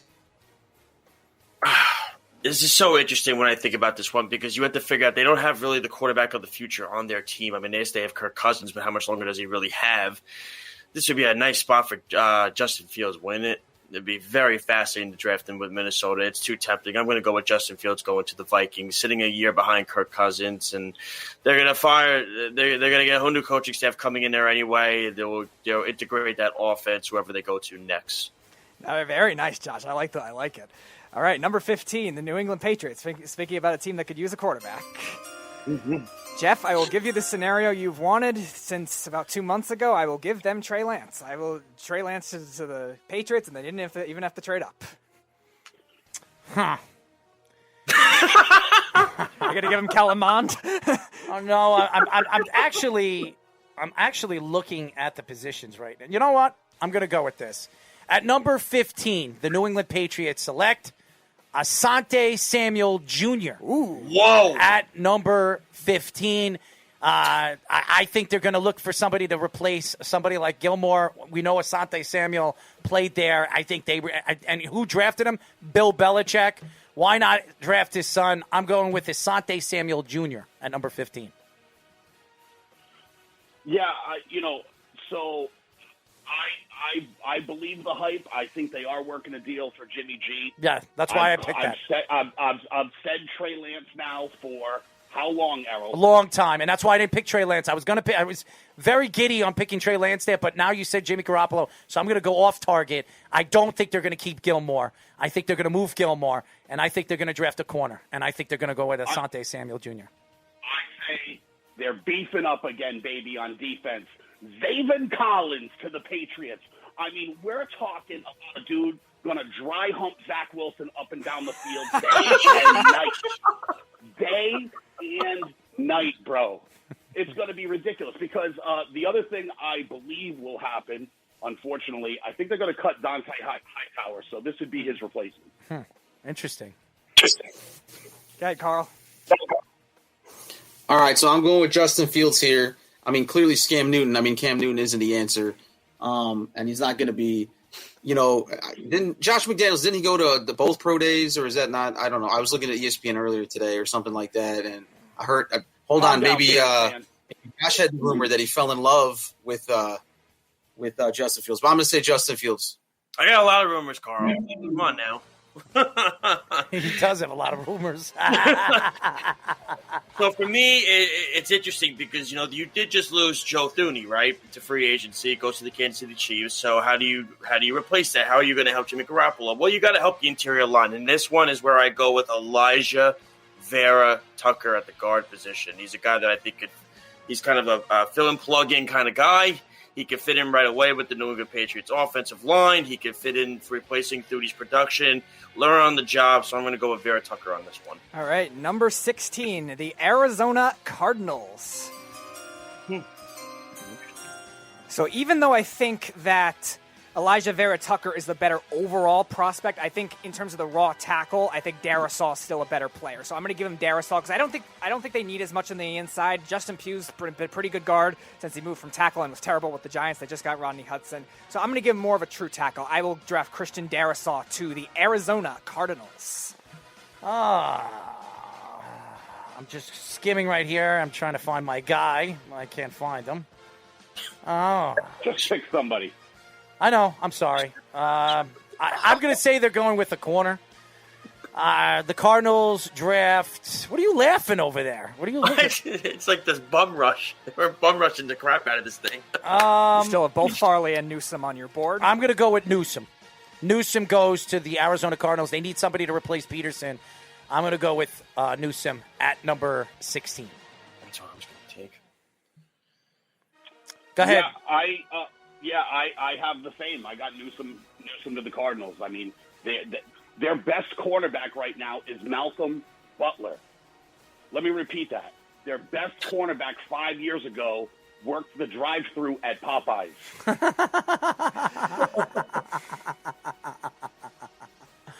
Oh, there you go. So it would seem like a need. Carl, what do you got? Yeah. So I think it's like it's a need based versus like a knee jerk reaction. And do you want to go take the chance at someone like a Kwity Paye, which he looks like he would fit in a Arizona Cardinals jersey. I see his frame and he would look good in that jersey. But that's not why you make a pick because he's looked good. So I'm gonna go Greg Newsome too. They need a corner. You all said it's Greg Newsome. You got to replace the production of Patrick Peterson, and I think he'll fit in nicely with that defense, especially getting the guys they have over there with Chandler Jones and J.J. Watt and all these guys over there that they have. So I'll go with Greg Newsome. All right, number 17, the Las Vegas Raiders. Oh, God. Talk about another team that needs corner badly. I'm going to give them Caleb Farley. I think if there's any team that needs it to take a chance on that number one type corner, first round grade badly, it is Caleb. It is the Las Vegas Raiders. So I'm going to give him Farley. It's a little skeptical with the back injury, but they need to try something. I'm not going with that. The Raiders at number 17 will go with Gregory Rousseau from Miami. Pass rusher, they need one, and they like to get the big names, as you know, the L.A., or whatever they call themselves, the Las Vegas Raiders. I'm going to go with Gregory Rousseau going to the Vegas Raiders. Yeah, they have a lot of needs, mostly on defense. They're not bad offensively, so I'm not going there for them, even though they could use a tackle. I have them taking linebacker Jeremiah Owusu-Koramoah. Good pick. All right, Carl. All right. Okay, so I had it between Owusu-Koramoah and then the other Azeez Ojulari for Georgia. So just to be a little different, I'll go with Ojulari from Georgia. Mm-hmm. I would be good because they need offensive line help, especially because they basically got rid of all the good ones. I'm still trying to figure out why. Christian Darrisaw of Virginia Tech is a guy that's going to fit in right in with them on a rookie contract. They need to help out Derek Carr as much as possible, so I'm going to go with Darrisaw. All right, number 18, the Miami Dolphins. I actually don't know how he escaped my board, probably with the trade back, but now they get Waddle as well. So they double up on the wide receivers. A lot of people, you guys had Waddle. Did one of you have Waddle going early? Yeah. One of you had Waddle going earlier to Dolphins at number 6. I have him in the middle of the draft with that pick. They could even trade up to do it, but Waddle, the Dolphins, seems obvious. Waddle, the Dolphins seem obvious. All right. At number 18, the Miami Dolphins select Mr. Harris, the running back from Alabama. I think he fits over there with Tua. They're gonna bring some people in that's gonna give him a little bit more understanding. I think he's the first running back off the board. Harris goes to the Dolphins at number 18. Yeah, me again. I literally, I'm staring into my closet, wondering if the bar in there can hold my body weight, because me and Errol are on the same page, and I'm disturbed. I got same position, different player. I got ETN going here. Okay. Go ahead, Carl. I got Owusu Koromoa going here. I think they got to find a way to fill Van Noy's spot, and this is a much cheaper way to do it. So Owusu Koromoa. I'm with Jeff on this one. I'm going to go with Travis Etienne. Explosive. Tua needs that. Their defense is good enough, I think, as it is. They, a little more help here and there, but they're still a good defense. A little more weapons for Tua to play with and everything like that. So I think getting Etienne is a big bonus for him. All right, number 19, the Washington football team.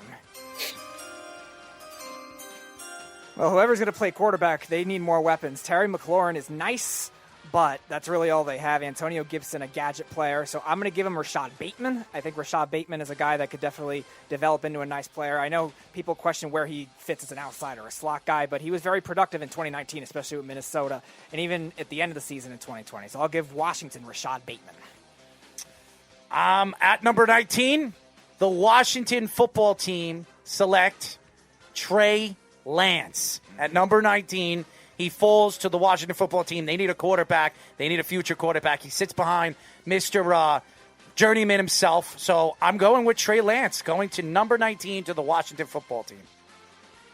Yeah, for me, I still have Elijah Vera Tucker on my board. And, a slide down from the 10, 11, 12 range, 13 range to 19, I think would be great for the Washington Red Knighters.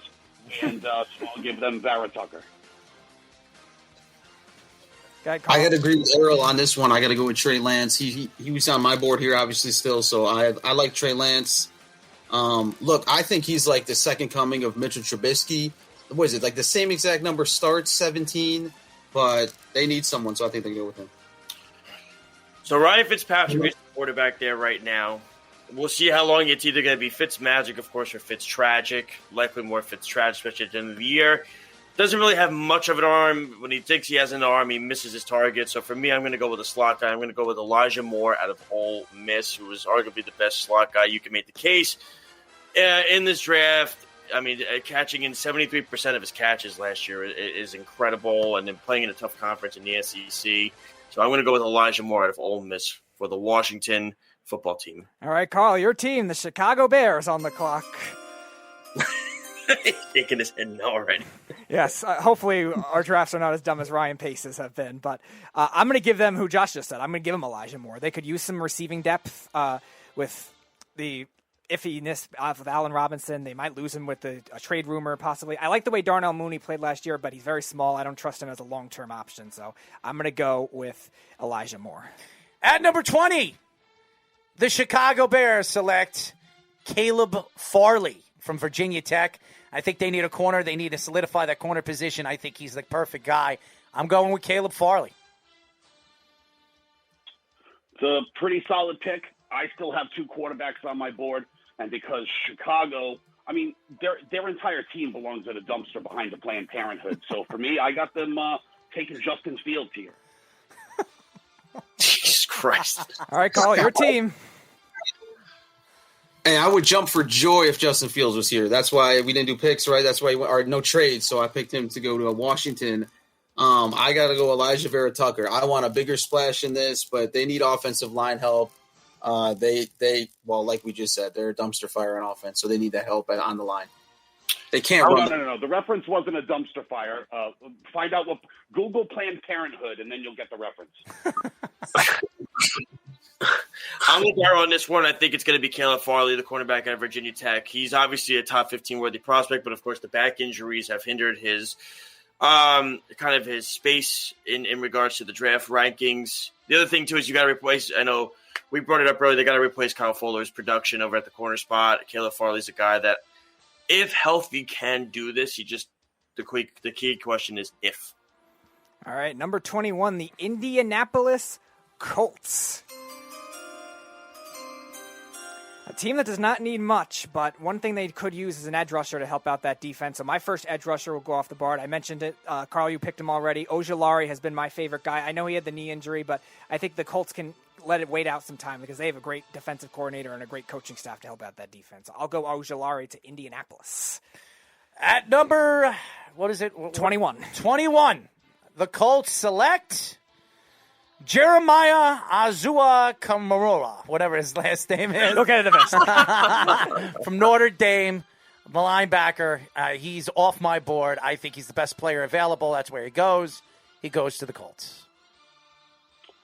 Yeah, they need a few positions. Those are some of them.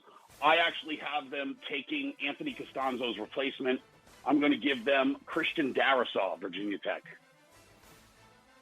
Go ahead, Carl. All right, so I was looking here. Hold on. Oh, I forgot that I had Jalen Phillips on my board. So I think they need a defense. I think they need another edge rusher. So they're going to go Jalen Phillips over Kwity Paye because I'm a Michigan man, but Kwity Paye is overrated. So Jalen Phillips. I agree. I think this is where they go with the best player available. I'm with Arrow on this one. Jeremiah Wusu-Koramoah is the best. I'm not even going to try to pronounce that last part of that name like Arrow, so I'm not even going to go there. It's like trying to listen to Alex Lowe's trying to pronounce a New Japan wrestling name. It's not even going to get anywhere. So it's you're going to go with the best. You're going to go with the best guy available. This is what the Colts can afford to do, right? It's nice to be in that spot and just take the best guy. So this guy fits it. He's fast. He could lead the defense. The other guy I was thinking of was Rashad Bateman to get as many weapons as possible for Carson Wentz, but I think you could stick it out with this one. All right, number 22, the Tennessee Titans. Oh. All right, so this is where my next edge rusher will come off the board. They need a lot of help in that area. The middle of their defense is pretty good. Their secondary, they lost a lot too. I just don't know if there's a corner worth taking that spot. Maybe if they traded back, they could consider that kind of thing. But I will give them Jalen Phillips. They really need edge rushing help badly. All right, at number 22, the Titans, the Tennessee Titans select Kwity Paye from Michigan. That's where he's heading. He's going to Tennessee. That's where he's heading. Yeah, for me, I don't have them going defense here. I got them taking the human joystick. They lost Corey Davis. They're going to need to get some weapons. I got them getting Kadarius Toney, Florida. Interesting. Carl, you're up. So I thought about Toney, but I like the Elijah Moore pick. I think he's going to be solid in the slot there too. Just like you said, Jeff got to replace Corey Davis, so I like Elijah Moore because he was on my board.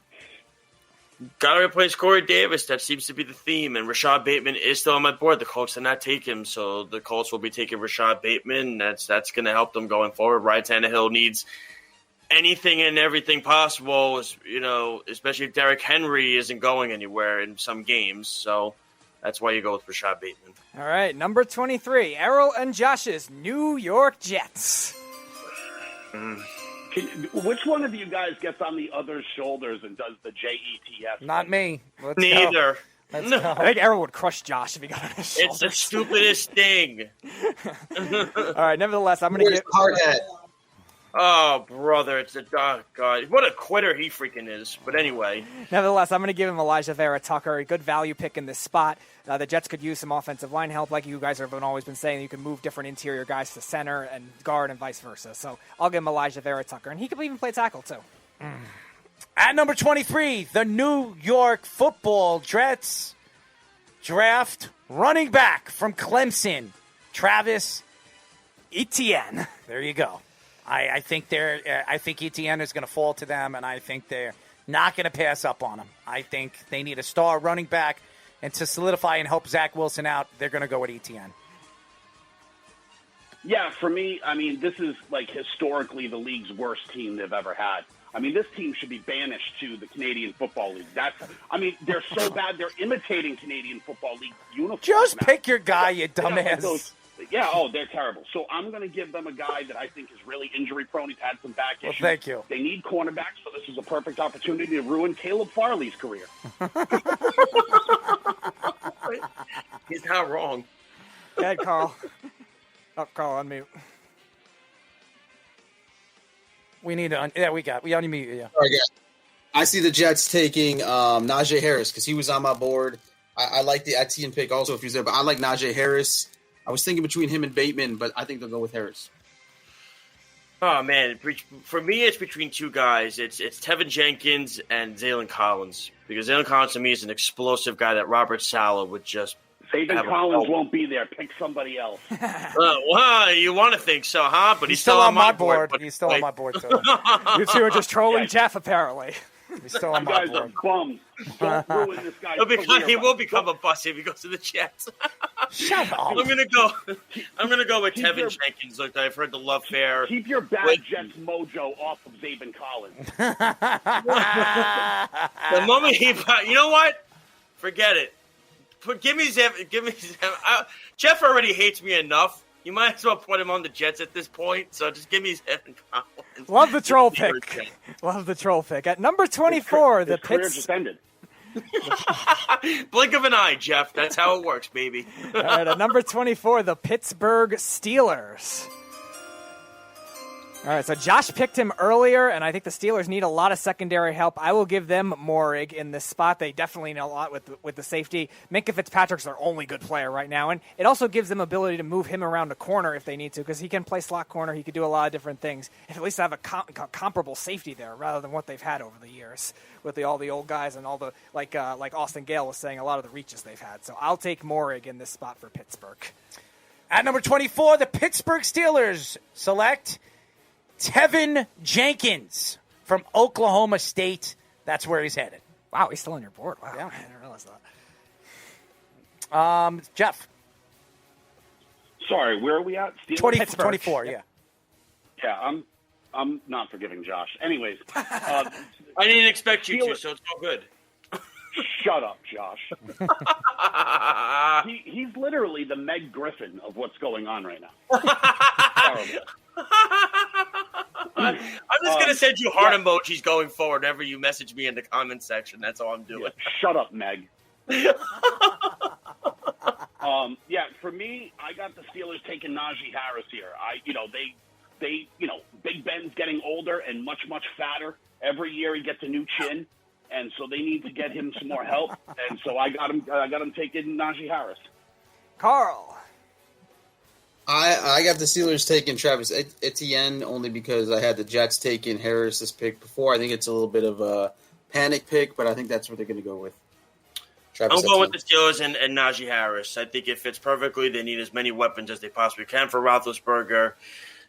They just lost James Conner to free agency. Now, look, he couldn't stay healthy anyway. Harris is a beast. We've seen it before, so I'm going to go with Najee Harris in this one. All right, number 25 from the LA Rams, the Jacksonville Jaguars are on the clock. They need a lot on defense. I'll take a value pick here. Owusu is still on my board, linebacker from Notre Dame. It's not their biggest need in comparison to other defensive positions, but I like the value because they just need so much. And Telvin Smith, he might not play again. Miles Jack might get traded. There's a lot of scenarios, so I will take Jeremiah Owusu. At number 26, the Jacksonville Jaguars select Trayvon Morig from TCU. That's where he's going. They need safety help. That's where he's going to go. Jeff? Yeah, for me, this is, I kept flipping back and forth on this pick from Kwity Paye to Christian Barmore. Too many questions with Kwity Paye. I think they're going to take Calais Campbell's replacement. I got Barmore here. Mm-hmm. Go ahead, Carl. This is where I have Kwity Paye going. He's going to go there, and he's going to be an afterthought because he's not going to see the field. He's not going to beat people out, even though he should be. And hey, his career is going to be gone in 3 years, but I wish it wouldn't, but he's going to be a Jaguar. So Kwity Paye. For me, it's the same thing. It's between Barmore and Paye. It was who's the better guy. To me, it's Barmore, especially on the interior. They need everything they could possibly get. They don't have any defensive help right now. Barmore would fit them well. He was a little inconsistent at times against bigger offensive lines when you think of it like Tennessee and Florida, but he'll still bring – if you develop him the proper way, I'm going to go with Christian Barmore. All right, number 26 is the Cleveland Browns. I'll follow your guys' pick up with Kwity Paye with my pick of Kwity Paye. I think the Browns are the perfect team that can mold him. Like you were saying, Carl, very much a project that he could be, and I agree with that. He has explosiveness, but he's still more of a speed rusher. He had questions, especially at Michigan, with run-stopping ability. The Browns are the perfect team. They don't need to put him in the fire right away. They just signed Jadeveon Clowney, so I'll give them Kwity Paye. At number 26, the Browns select Javen Collins, linebacker from Tulsa. So that's where he goes. He goes to the Browns. Jeff? He's speechless. Shut up, Meg.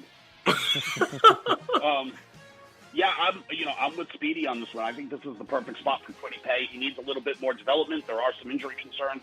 He can slot right in, play opposite of that other muggle that was swinging his helmet. Forgot what his name is. Myles Garrett. Myles Garrett. I realized he was a number 1 overall pick, but once they're drafted, I usually forget about him. So I like Quiddy Pay here. Okay, I like Gregory Rousseau from Miami. I know that most draft boards have him going a little bit later, like towards the end with the Bills and a couple picks. But I like him here with Cleveland. I think he's going to be a good player. Not spectacular, but a good player. I think he's a good fit for the Browns. It's Quiddy Pay for me. He's a guy that you could fit in. You can mold him the proper way, give him time to develop. They have so much still, especially when you lean on a guy like Myles Garrett and stuff like that. You can work with him. So to me, Quiddy Pay is a guy, get a little more pass rush on the defensive side of the ball for the Browns. All right, number 27, the first of 2 picks for the Baltimore Ravens. So this is where I am going to go with Rousseau in this spot. Another guy that I think could use some work. But again, a good value pick for the Ravens who could use an edge rusher. They just lost Ngakwe and Judon this offseason. So I think this is a better value. They need a receiver too, but I think they can deal with that with their second pick. I think Rousseau is a guy that could definitely go off the board to somebody like Buffalo at 30 where they would have to trade up to get back. So I'm going to go Rousseau here for the Ravens. What is this, number 27? 27. 27, the Baltimore Ravens select Rashad Bateman from Minnesota. Nice. That's where he goes. Jeff? Wow, bold pick. Yeah, they have a bunch of options here. They need a bunch of things. Wide receiver, certainly one of them, but I'm not going to go there. I think that they end up taking defensive end from Penn State, Jason Owe. Mm-hmm. Go ahead, Carl. So I'm going Rashad Bateman here. I've liked Bateman for 2 years coming out of Minnesota. I thought he was better than who's the receiver that the Bucs had last year? Tyler Johnson. Yeah, I actually thought he was a little better than him. I mean, I'm not the one to believe in on that, but I like Bateman better. So I like Bateman here in this pick. For me, I'm going to go with Tevin Jenkins. They need all the help they can get on the offensive line right now, especially losing Orlando Brown. They need to get guys to replace and fill in. So I am going to go with Tevin Jenkins in this pick. All right, number 28, the New Orleans Saints. So I'll give them a wide receiver. I'll give them Kadarius Toney here in this spot. I think Sean Payton can be very creative with him. We've seen him be compared a lot to a lot of these newer, versatile receivers now, and I think Sean Payton's the perfect coach for that. Nice number 2 receiver for them. Number 27? 28. Number 28, the New Orleans Saints select Azeez Ojari from Georgia. That's where he goes. Edge pass rusher. That's where he goes. Interesting pick. I got them taking a safety here, the Saints, right? Yes. Saints at 28? Mm-hmm. Saints at 28. I got them taking Trayvon Moehrig. That's a nice pick. Carl. I have him going a little off the board here and going with the receiver from the other receiver from LSU, Terrace Marshall Jr. I think they're. I just think I really don't have a reason why. I was looking at some of the stuff I had, but I don't like any of those reasons. I just like him. I'm gonna go with him. Pass rushing is needed for this team in my eyes. Jalen Phillips is still on my board. I'm going to go with Jalen Phillips going to the New Orleans Saints. All right, number 29, the Buffalo Bills. So once again, the Packers are 29. Oh, my bad. Green Bay is 29. I'm going to shock people and not take a wide receiver here, Josh. I know you're not going to like this, but this is their other bigger need. They've had a big issue in run defense. And Christian Barmore to the Green Bay Packers makes a lot of sense to me.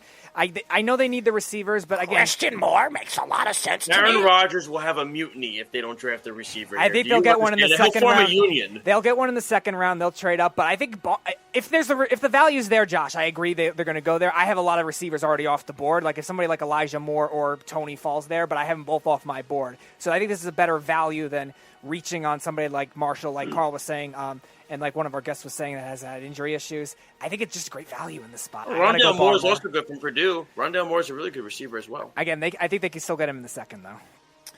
At number 29, the Green Bay Packers select Rondale Moore from Purdue. Oh, my God. That's where he's going. Wide receiver, powerhouse. I think he's going to fit like a glove over there with the Green Bay Smackers. So that's why I think. What do you think, Jeff? Yeah, I am I'm going to shoot myself in the face. That's exactly who I had was Rondale Moore. Terrence Marshall is there, and that would make sense. But I think because they have that receiver on their team, they have Valdez-Scantling and, that tall receiver that can run. They got a bunch of those guys. I think they're going with the guy they've been missing since Jordy Nelson left. I think it's Rondale Moore. Carl. All right, so Speedy, it's intriguing that you went Barmore. I actually think Rashawn Gary is going to surprise some people this year. I think he's going to solidify that D-line. I just think he's going to make that big jump here in year 3. So I think the Packers, they're going to be the Packers. They're going to make the same pick they always pick. It's going to be safe. They're going to go Tevin Jenkins, offensive line. Wow, he's still on your board, too. Wow. It's interesting. I wanted to say Kadarius Toney, but my thing is with Rondale Morris, he's played in those elements before in Purdue, playing in the Midwest, so he knows how the elements work with the freezing cold and everything like that. Toney, as from Florida, doesn't really understand the elements that well. So for me, I'm going to go with Rondale Moore going to the Green Bay Packers, and a union will not be formed by Aaron Rodgers. All right, number 30. Now it is the Buffalo Bills. So another team, I think they could use some edge rushing help, but I think I just picked 4 guys, I think they could wait a little bit on that. I'll give them a running back. I will give them Travis Etienne. I know they just drafted Zach Moss and Devin Singletary, but again, I think the committees are the way to go here, and I think if Etienne, that kind of value could definitely help in that spot. Have a 3-headed monster, have a team that can make it work, and give Josh Allen a better check down option as a receiving back, because he's a very good receiving back, Jeff, as you alluded to many, many times. So I'm going to give the Bills Etienne. At number 30, the Buffalo Bills select Christian Barmore from Alabama. That's where he's going. Jeff? Got it? You're done? Yep.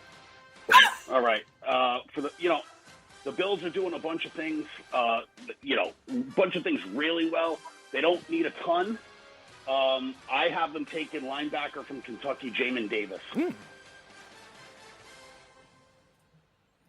Hey, I'll make it quick too. That's exactly who I was going to pick, Jamin Davis. I like him. He's got good size, but I think he fits well for them. Jason Owa for me out of Penn State. Need an edge rusher. The defense, the rich get richer, as they say. So Jason Owa for me is the guy out of Penn State. All right, number 31 again, the Baltimore Ravens. So I will give them a receiver now. In this case, I'll give them Rondale Moore, and I think the value is just too good to pass up. It's the last need for them, the receivers. I think it's really a big need. They got their pass rusher now.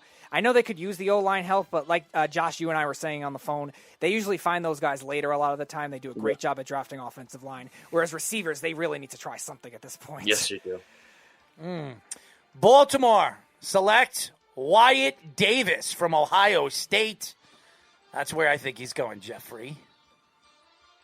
Yeah, again, this is another spot where I could put Terrence Marshall, but I just think that they can find a comparable wide receiver later, and I think they want to replace Orlando Brown, so I have them taking Jackson Carman. Yeah, Carl. Okay, so Errol, that was a sneaky selection there. I forgot about him from OSU, but probably because he went to OSU. That's right. But I'm going to go with Trayvon Mooring only because he's still on my board as a safety, and Baltimore needs that. You think safety, you think of someone who can go get the ball, like Ed Reed, obviously. So I think they'll go with him, with Trayvon Mooring. It's easy. It's Kadarius Toney. He's still on my board. He's a guy that, the Baltimore Ravens, they need to help out Lamar Jackson as much as possible, but the weapons that he has, he's got very few, and you see it in these playoff games, so Kadarius Toney's the guy for me. All right, final pick of this mock draft, the Tampa Bay Buccaneers. So I'll give him some secondary depth in this spot. I'll give him Asante Samuel Jr. as the final pick. You never can have enough corner depth. I mean, the same thing could be said for pass rushers, but I think now at this point the better value is with corner. So I will round out the draft with Asante Samuel Jr. I think they need offensive line help. I do. I still think they need offensive line help. I'm going to take a guess on this one. I'm going to go with Dylan Radins from North Dakota State. They're going to reach on him. He's the 55th best prospect on my board. I'm going to go with Dylan Radins. So there you go. Yeah. So we're at the last pick of the round, right? Yeah. Yep, last one. Okay.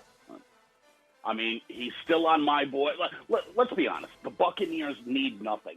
They just proved this offseason that money means nothing because they had no salary cap space and they re-signed everybody. Everybody. So they don't really need anything, and he's still on my board. Trey Lance.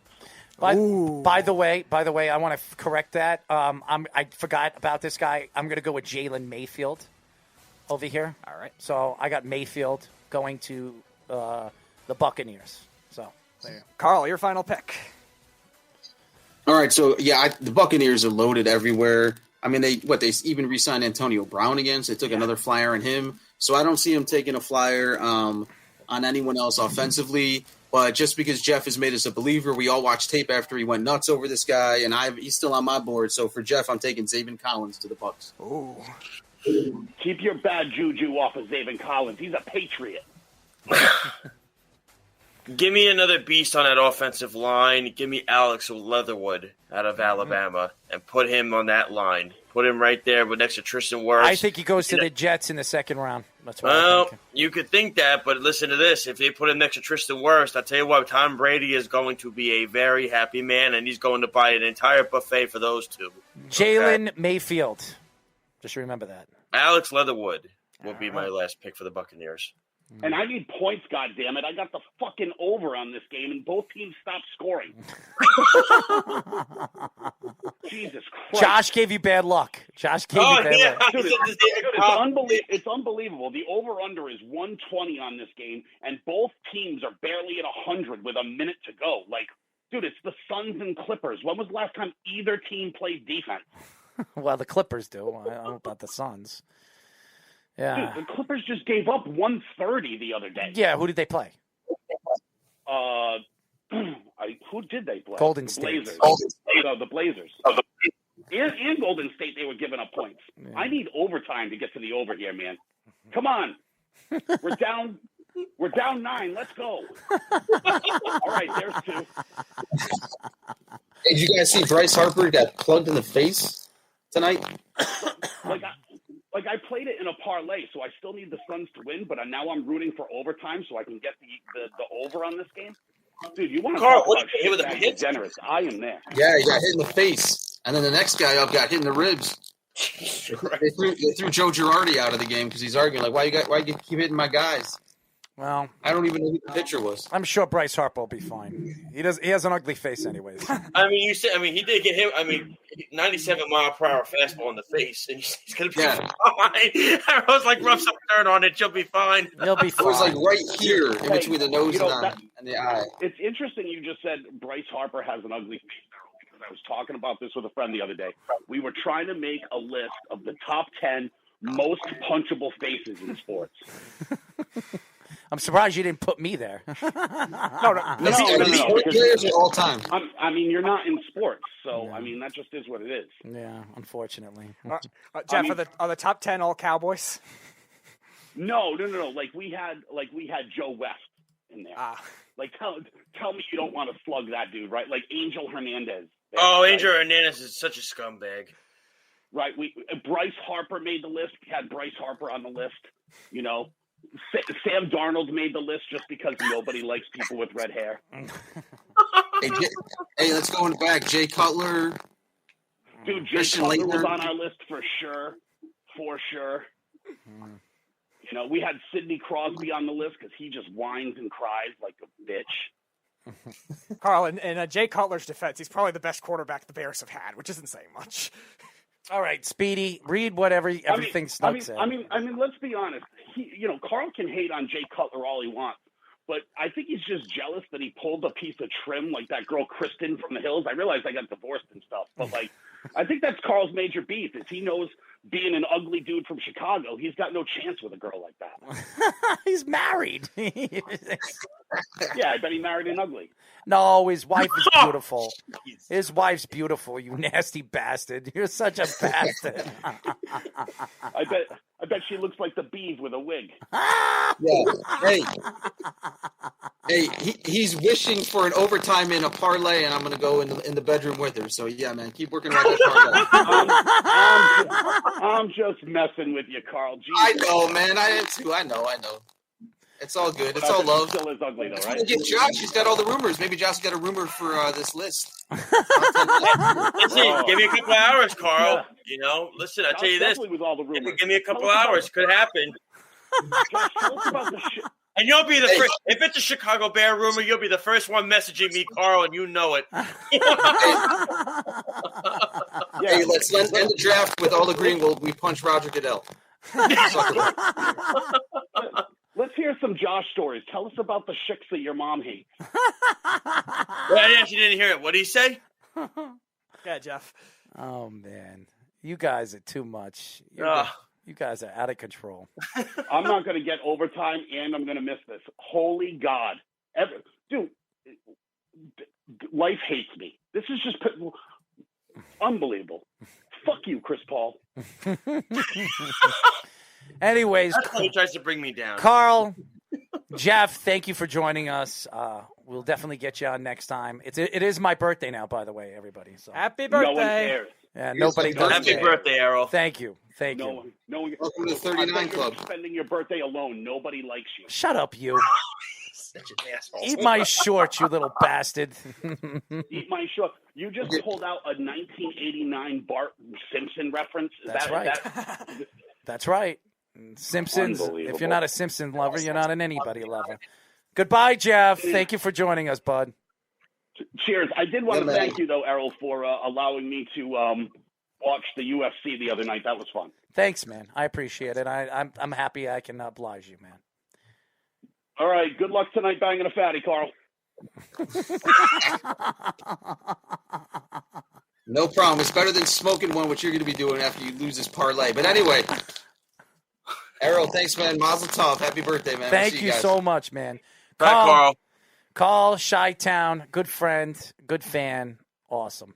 Well, that is it, ladies and gentlemen. That was a long show. All right. That was interesting. That was definitely interesting. Snug, thank you. A lot about the Cowboys over here. The Beeve and Jerry Jones, personal pleasures and assistants. Thank you. When Carl and Jeff are going at it, you can't just let me just sweep under the rug. You got to bring my name into the conversation. I'm just trying to help you. He's such an asshole.